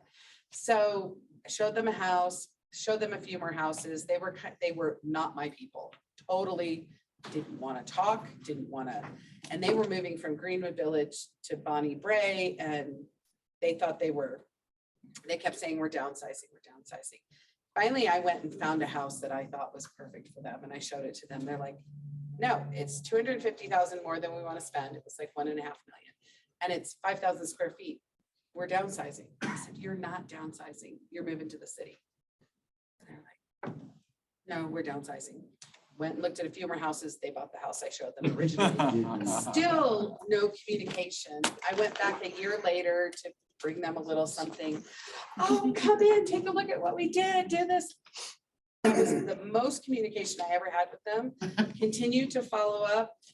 And they just have never, ever communicated again. I may hear from them when they want to sell the house. I don't know. But I just think follow-up is key because you never know. Well, and a buyer's not ready till they're ready. So you think, how many times you had, oh man, I had a great conversation with their mind. And all of a sudden you're like, oh, crap, they bought, or you don't hear from them.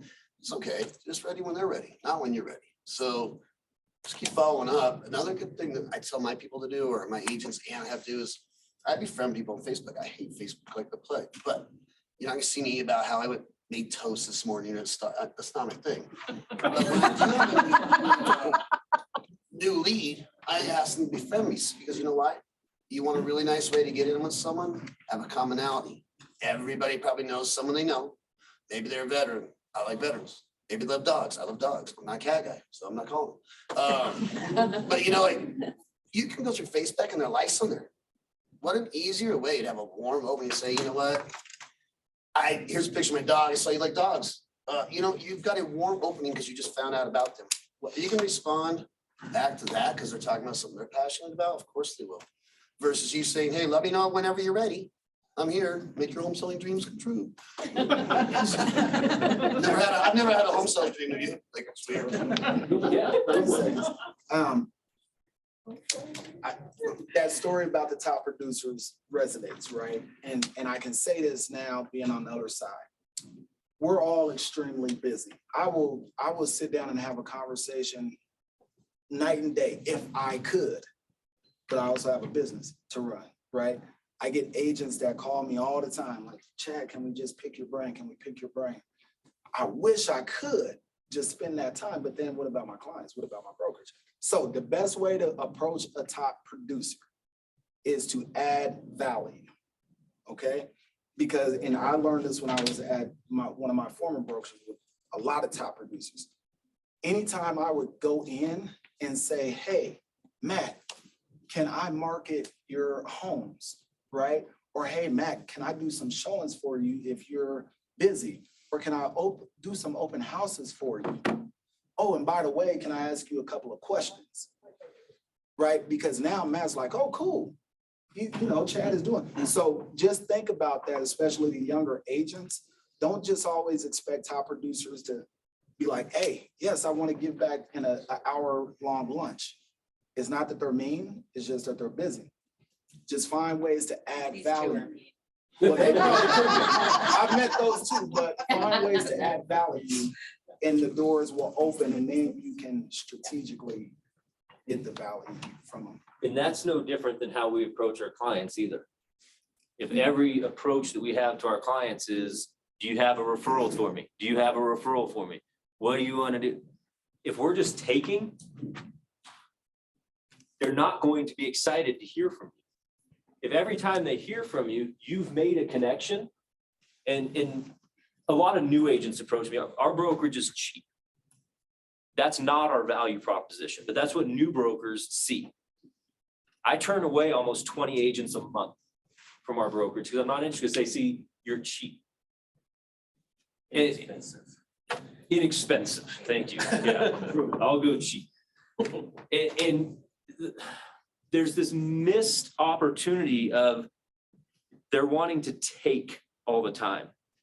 And when I talk to new agents, say, what's your lane? What are you good at? What is your talent? Well, I'm not going to pick up the phone. I'm not going to send drip campaigns. I'm not going to do open houses. But I'm really good at Facebook. Okay, what does really good at Facebook mean? You post pictures of breakfast, lunch, and dinner, or are you smart enough to use Facebook and social media to go, what connection do I have? My database is nothing other than a next touch reminder. And that next touch reminder is simply something that I found on social media and went, okay, call them on this. Playoffs, high school basketball playoffs start on Thursday. So I've got reminders in there to call people and ask them, how'd the game go? How'd your daughter do? How'd your son do? That's what social media is for. But if you're just saying, I'm good at social media because I like sitting at home and posting about my stuff, this is still work. There's relationships involved. I don't work. I coach my daughter's basketball team. I coach my other daughter's horse riding team.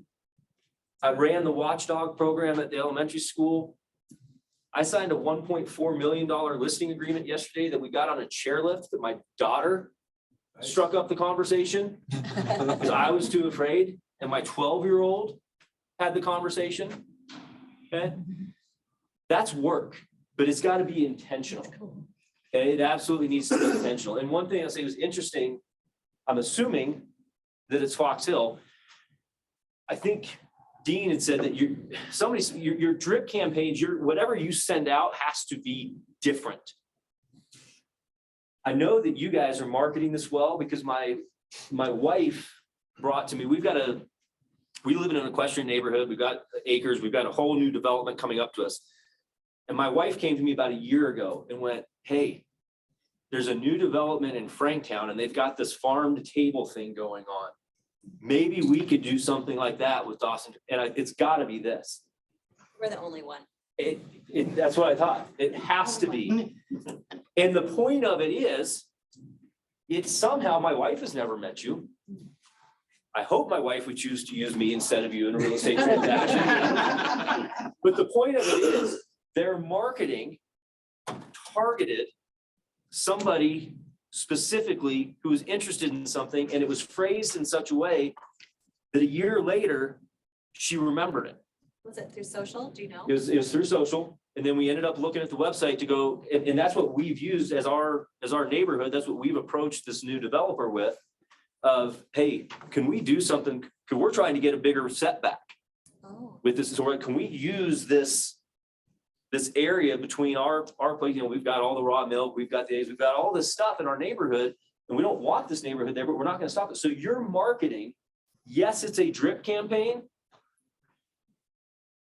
but if the content matters to people, if it's not just a recipe card or let me make all your real estate dreams come true, or your top 10 ways to improve the curb appeal, that stuff is, I should say that stuff is fine. It's not fine. That stuff is crap. It's garbage. Stop wasting your money on it. How many football schedules do you keep when 7 come? You don't even want, right? And guess what? Ask your phone and you can get the football schedule. But if you have something that's targeted that matters, the real estate doctor branding, the farm to table to somebody, we just need to start getting a little more creative. We only have a couple minutes. I need to stop talking. Questions that you guys have for these 5 people before we cut this off? For Yeah. Chad. You talk about fan base and building engagement that way. My wife and I, we use a combined business social media account. We do a lot of personal stuff on there. We keep it pretty consistent with a good mixture between the two, but we've gone back and forth so many times on whether we should just use our personals. How would you approach that if you're using it as a team and then you're just kind of sharing what you put on the business to your personals? Yeah, that's a good question. So I've never been a fan of business accounts. I just haven't, because the general public, they're smart, right? And I have 5,000 Facebook friends and I have 800 people that like my business account. Do the math, right? What I will do, because obviously the mechanisms, sometimes you can only post certain things like or ads on a business account, but I always reshare it to my personal account. And I feel like, again, at least for my model, it allows me to interweave the personal into my the business into my personal account. So I'm very big on just have one account, that's just me, run everything from there. But like you said, don't oversaturate it. Just don't oversaturate it. You know, keep your people there for what they want to be there for. But I guarantee you that subliminal real estate, those little drips, like 2 likes on my real estate post. I don't freaking care. I'll get 200 likes on my daughter or going out to eat. But those same people, I guarantee you, they're looking and they see the real estate post. So And to back him, what's your product? Our brand. You, oh yeah, it's you're you. your product. You are, yeah. So that's why it works for, he's his product and his personal page works better.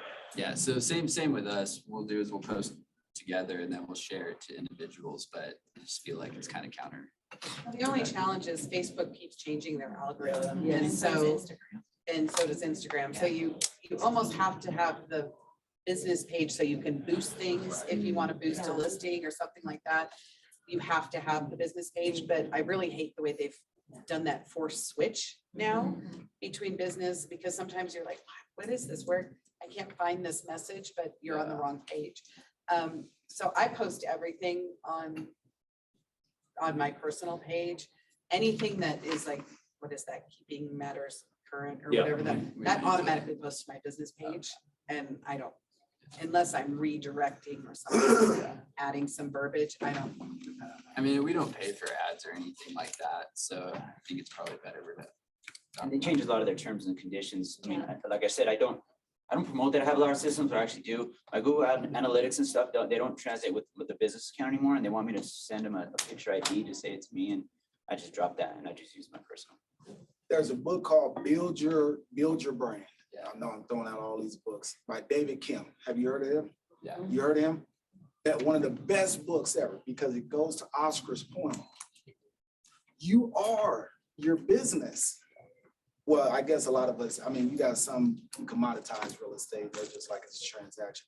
But for most of us, we are the product. Yeah. We are the reason that people are working with us, right? It's not because you only offer 2% on your listing, it's because Matt is cool and we love him. Approach it like that. And that's what David Kim would say. You are your brand, build off of you. Don't commoditize yourself. Business pages commoditize you. To tag onto that, there's another book called The Brand Story. Yeah. Yeah. And that, if you haven't read that one also talks about how you want to build your backstory.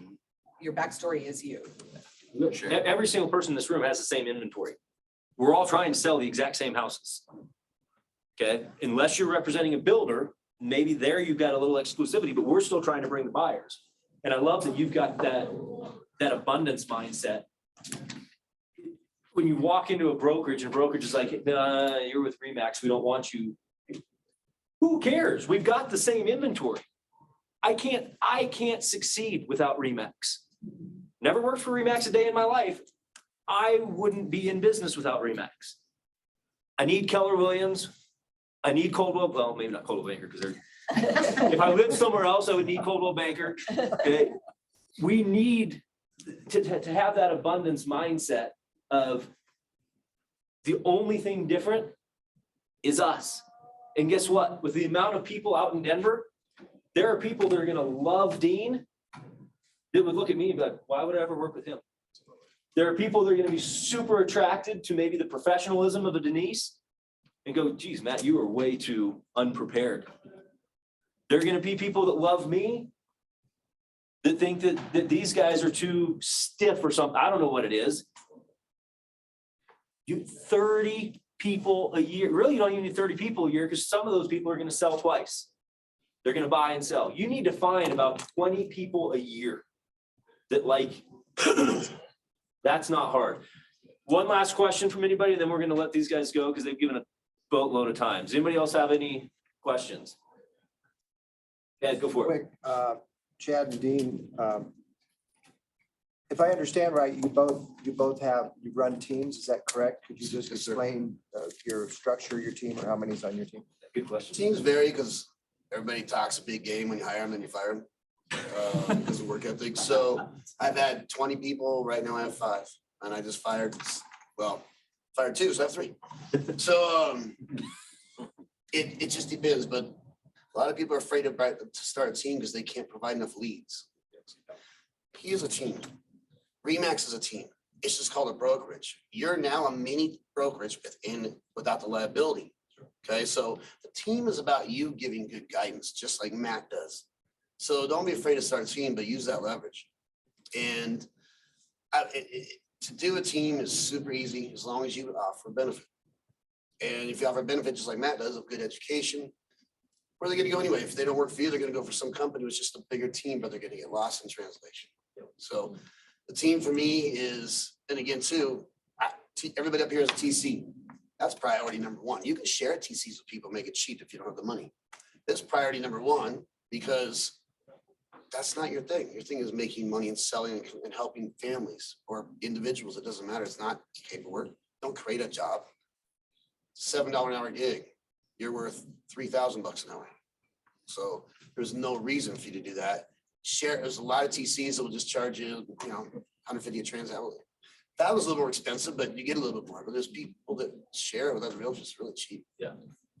But definitely start a team and you'll be able to do more deals and work less. Like I said, I don't work more than 10 hours a week at that.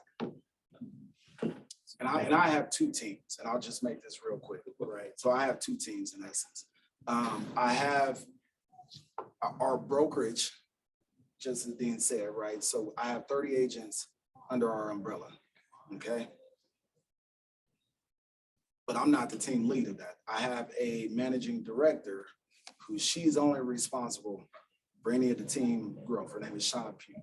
So she oversees the team. I don't really work with the agents on the team. I have a smaller team because here's the dynamic, right? Matt may have it down. I don't. I don't know how to be a producing agent and a great team lead. Dean may know how. I'm trying to make as much money as I can and do as much as I can for my business. When you decide to go a team, that's going to take energy. So Shauna handles that. And then I have a smaller team of 3 people that work just on my business, right? And so they just support helping me. And I found that to be a good model. And I still get the recognition of having a brokerage, and that feeds my heart and my passion of giving back and helping young agents. But I know that my team or my time cannot be spent on the day-to-day accountability of other agents, half of which aren't gonna do what you tell them to do anyway. Well, the team's good because you can pick the ones, like he said, that you want to be around. So That's where what I did. brokers, you're gonna get 65 people that you might not care to be around, or the person that won't quit calling you 24/7 about, I don't know, do I get earnest, dumb stuff, right? Like, so you get to pick your team, and now it's your own mini brokerage. But you can use the brand above you as collateral and their numbers and their stature. Now we've got 200 combined years of business experience at REMAX. Still, your team is REMAX or whoever you're with, right? So you can use their stats. So now you can improve your marketing and make you look better if you don't have a lot of stats. I just want to point one thing out, though. Everybody talks about how little they work, right? So you're saying you work 10 hours a day or a week, 10 hours a week. But that's the misconception of a lot of realtors that have come into the business thinking they're going to work 10 hours a week and they're going to make $3 million a year. It didn't start. that way. You're always working.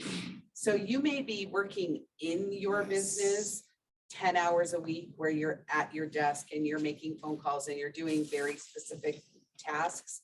But how you carry yourself in the world, who you talk to in the world, how you interact with people in the world is part of your work coming back to your brand. Right. So you can't be one persona in life and then try and be a different persona in real estate. You have to be genuine and consistent, and you really are on all the time. And that's to Oscar's point, right? And I love how you just said that, right? So when I said I only work two hours a day, that's not true. I work 24 hours, but it's 2 hours a day that I am external facing, right? That I am doing what I deem to be my prospecting or engaging. The rest of the time is business that is calling me or that I need to service. And I'm always on for that, right? So it's about that intentionality of these are my 2 hours a day that I'm giving to my business. The rest of the time is what's coming to me that I need to service, and then having systems to service those who come. So I gotta get it, guys. Nice to meet you guys. Thank you. all right, Appreciate it, man. Take care. Yeah. Anybody, I think that that's super important. everybody gets into real estate. Why? Because they think it's a lot of money and not much effort, which simply isn't true. Okay, both of my daughters are at private Christian schools. And I was joking with McLaughlin, so I think about a third, including Paul, and about a third of all parents at that school are realtors. Okay, and some of them have their banners on the baseball field, and some of them sponsor the auction, and some of them. I'm there.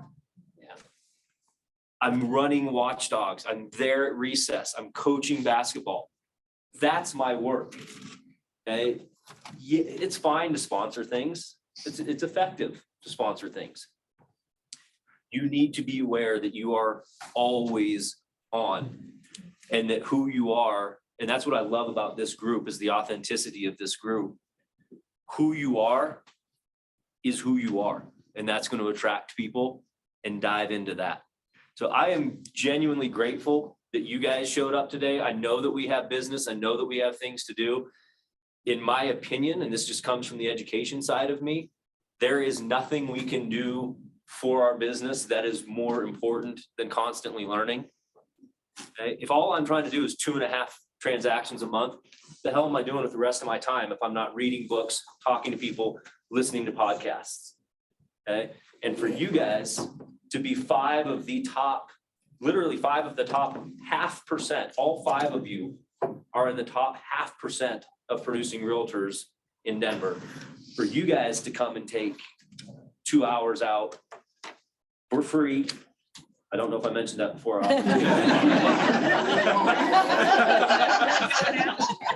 For you to come and share with us, to me, it means a lot to me because it brings value to a lot of these events. Half of these guys are my agents, so it means a lot to me to do that.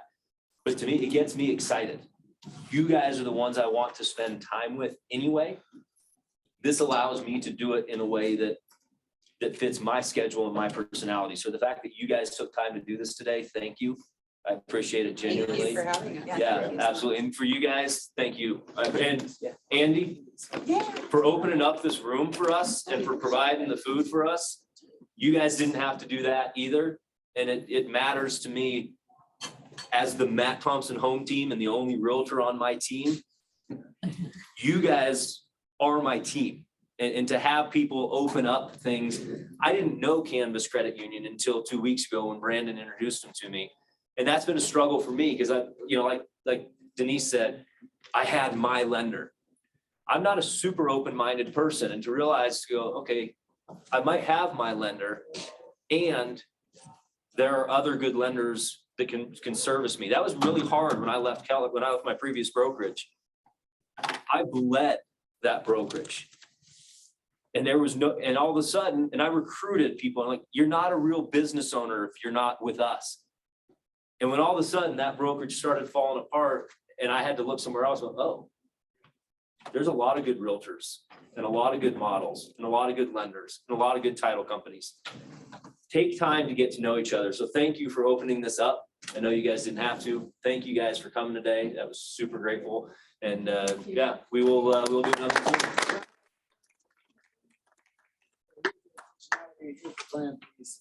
Can I take a selfie with you guys and everybody? And see, that's my compensation is to be able to post this on social media. That works. Yeah. That works. Can I, is that okay? I will share with everybody. So we can post it too. Absolutely. Sitting, standing? What do you No, I want? don't need, I'm gonna just do it right here. So everybody, who's in, who's in? Let's go. Everybody in? Oh, somebody popped in. 1, 2, 3. Too little. Thank you, guys. Perfect. Thank you. Matt, I'll see you. I would love to. Okay, I would love to have lunch. Me too. Yeah. Because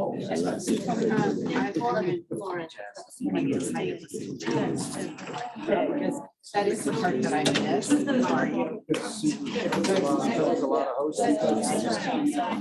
I did some.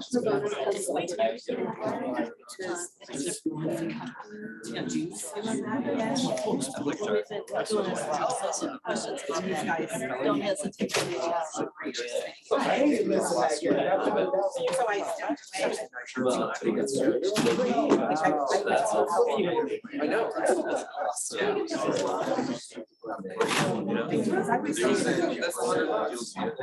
Name tag, I give you a freaking shirt, you know. Arlington and you're in Yeah, Georgia. that's St. right. Louis, that's what I remember you talking Great, about. go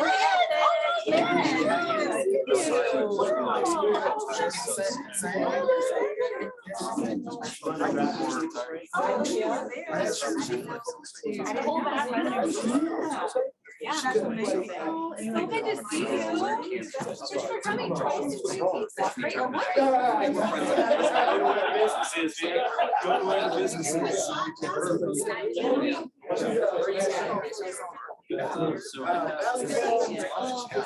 All the guys that show up. I was really good, so Doug is my husband. Oh, sorry. One more.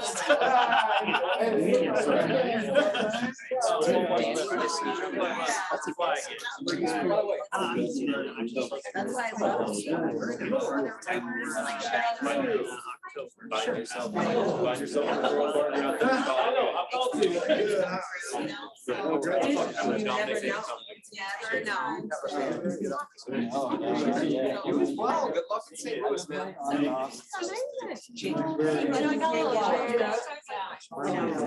got a little work in Parker, South Denver, but maybe everyone that gets everywhere. But yeah, you focus on what's better.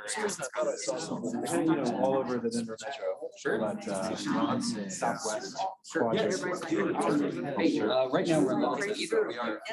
But I have already. Remember me.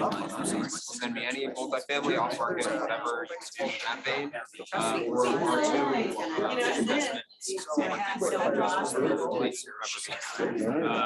tons of buyers, tons of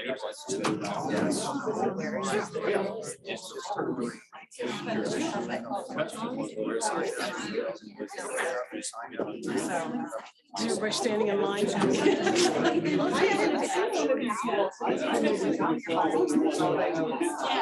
Yeah, they have a business side. I'm not on the side, so I'll make the introduction. You're still demonstrating it.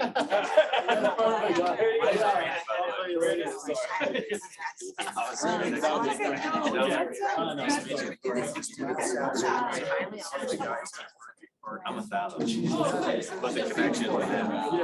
It's fun.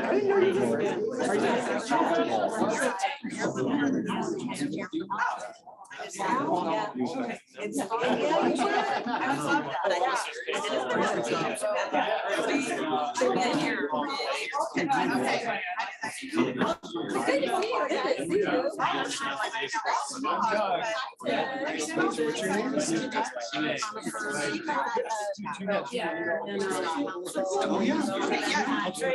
love Oh, cool. What'd you think? Is most of your business involved? No. Well, yeah, I guess. The majority, not the.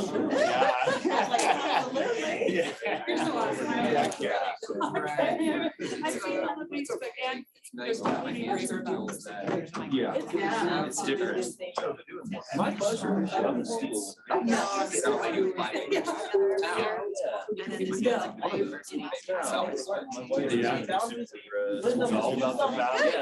That was so funny. And I did that with my father too before she was right. It's like, I came out.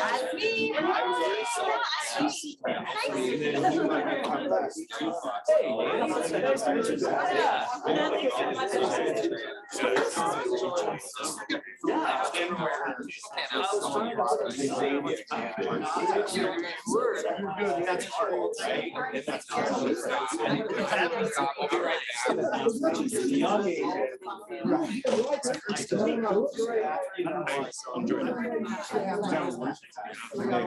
Maybe that's. Now we. Exactly things. Still have me on their email list. And I'm like,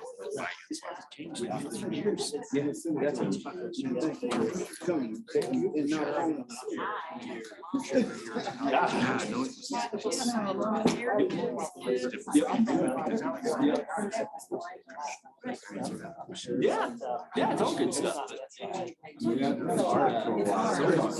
glad you were able to come up. Perfect. Thank you, Danny. It's up to you. I don't get to me.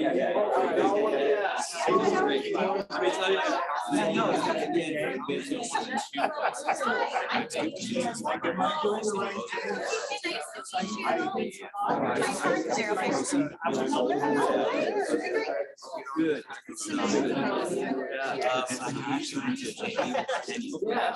Thanks for coming up, CK. Appreciate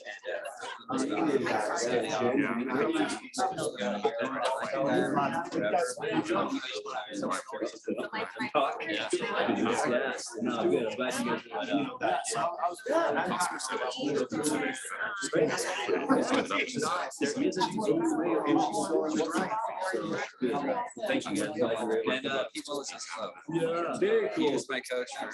It's like.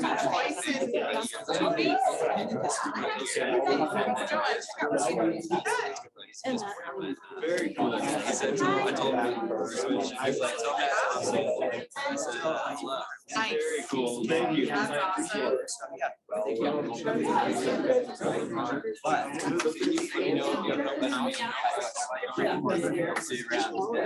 right. Yep.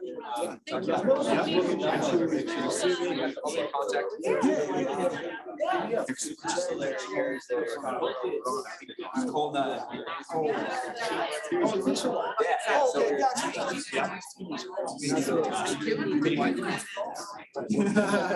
Yeah, my dad used to always say.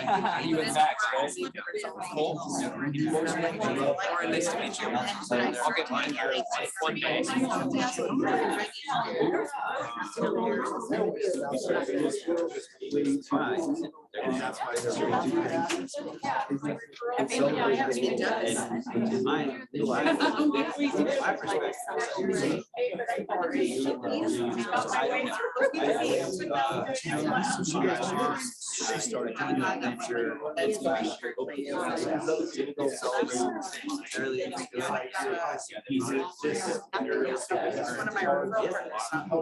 Family. Those are the things. Thinking that it wasn't. One upside down, the other, whatever. And she was saying, yeah, it is. And I was like, I said, you guys get security. And she's like, ask me, and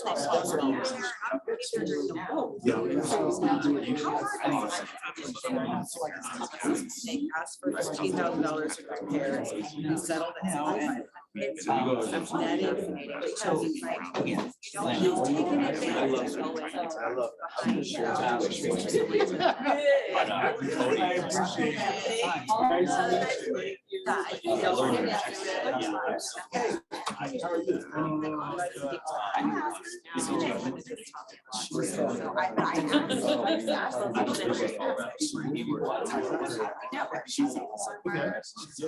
The people around us to support us, be the expert. Nice to meet you.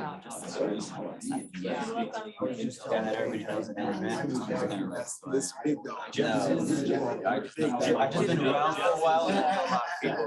Oh, yeah. Oh, yeah. You know, it's good. Yes, yeah. Yeah. You were there before, so we moved in 77. Oh, yes. 77 to the north. right behind where the hospital is now. Sierra Vista, where the couple years ago. Stuff down.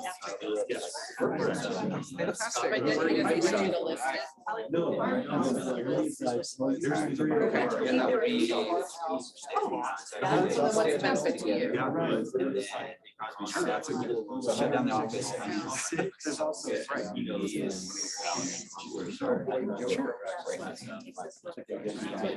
Yeah. Colorado Springs. So. We're not, but on the other side. I don't have any new cars. And I just kind of went through a rebrand. But I still have email, cell phone hooked up for a little bit. Feel free to. Oh, yeah, so. I love investments, especially if you have anything, sorry, do you have anything? Things of that nature, please send them my way. Currently, I'm just looking at deals anywhere, so in between Denver, Colorado Springs, even so, ROI, because it's not. Yeah, because we're on like the west side of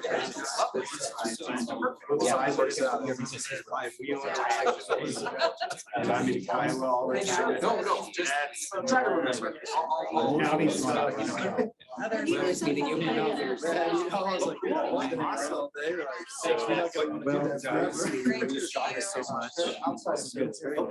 Yeah. So I got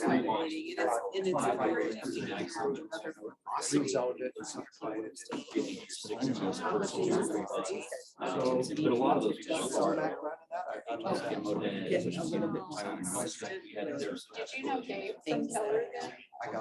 Did you know Dave from Keller? That's what I've done.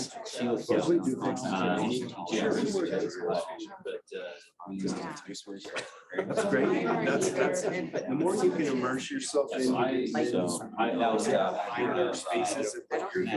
mean, that's the good, that's what, I mean, that's what I did, especially is I jumped in and just immersed myself in everything about the business. And then, once I figured out what I was good at, But I did. then I focused that. Certified Mount Area Specialist. Yeah. Trying to get out. Yeah, so I got. I got one previous. Now I don't have to see online. It's all just buyers. Yeah. And I. So I was, So then that's it. That's my. That feels pretty good. Yeah, yeah. Things are good. Yeah, thank you guys so much. Oh my gosh, yes. Way better.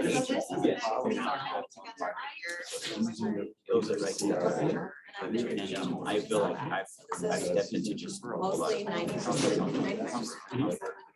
And.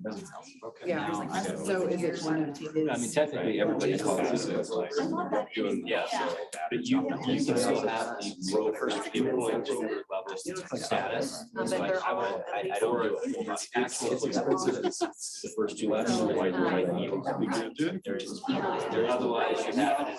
And there's no reason, you're either family and you're back here, or it was business, whatever. Okay, so let's say. In a year. Our girls' center. So the final concept is that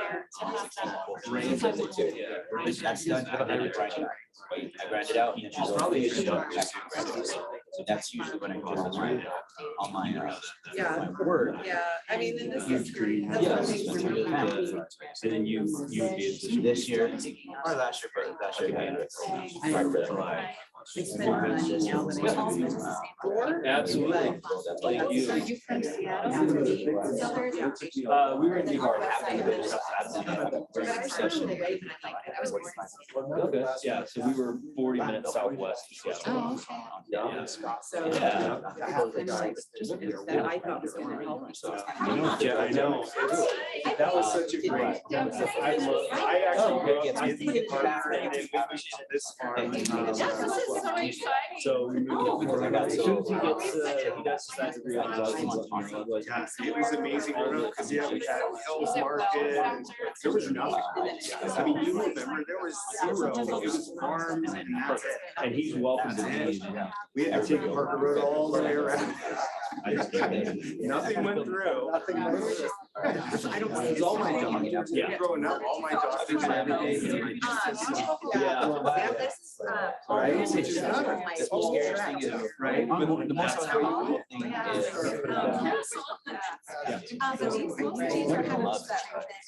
Yeah, I like to. Either Jeff or I. Oh, yep.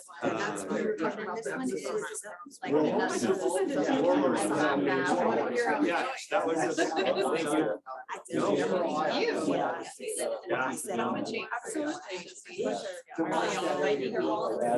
One of the guys who ran shop in the bunch. Thanks for having me. Yeah. Matt, thank you. Today, this was great.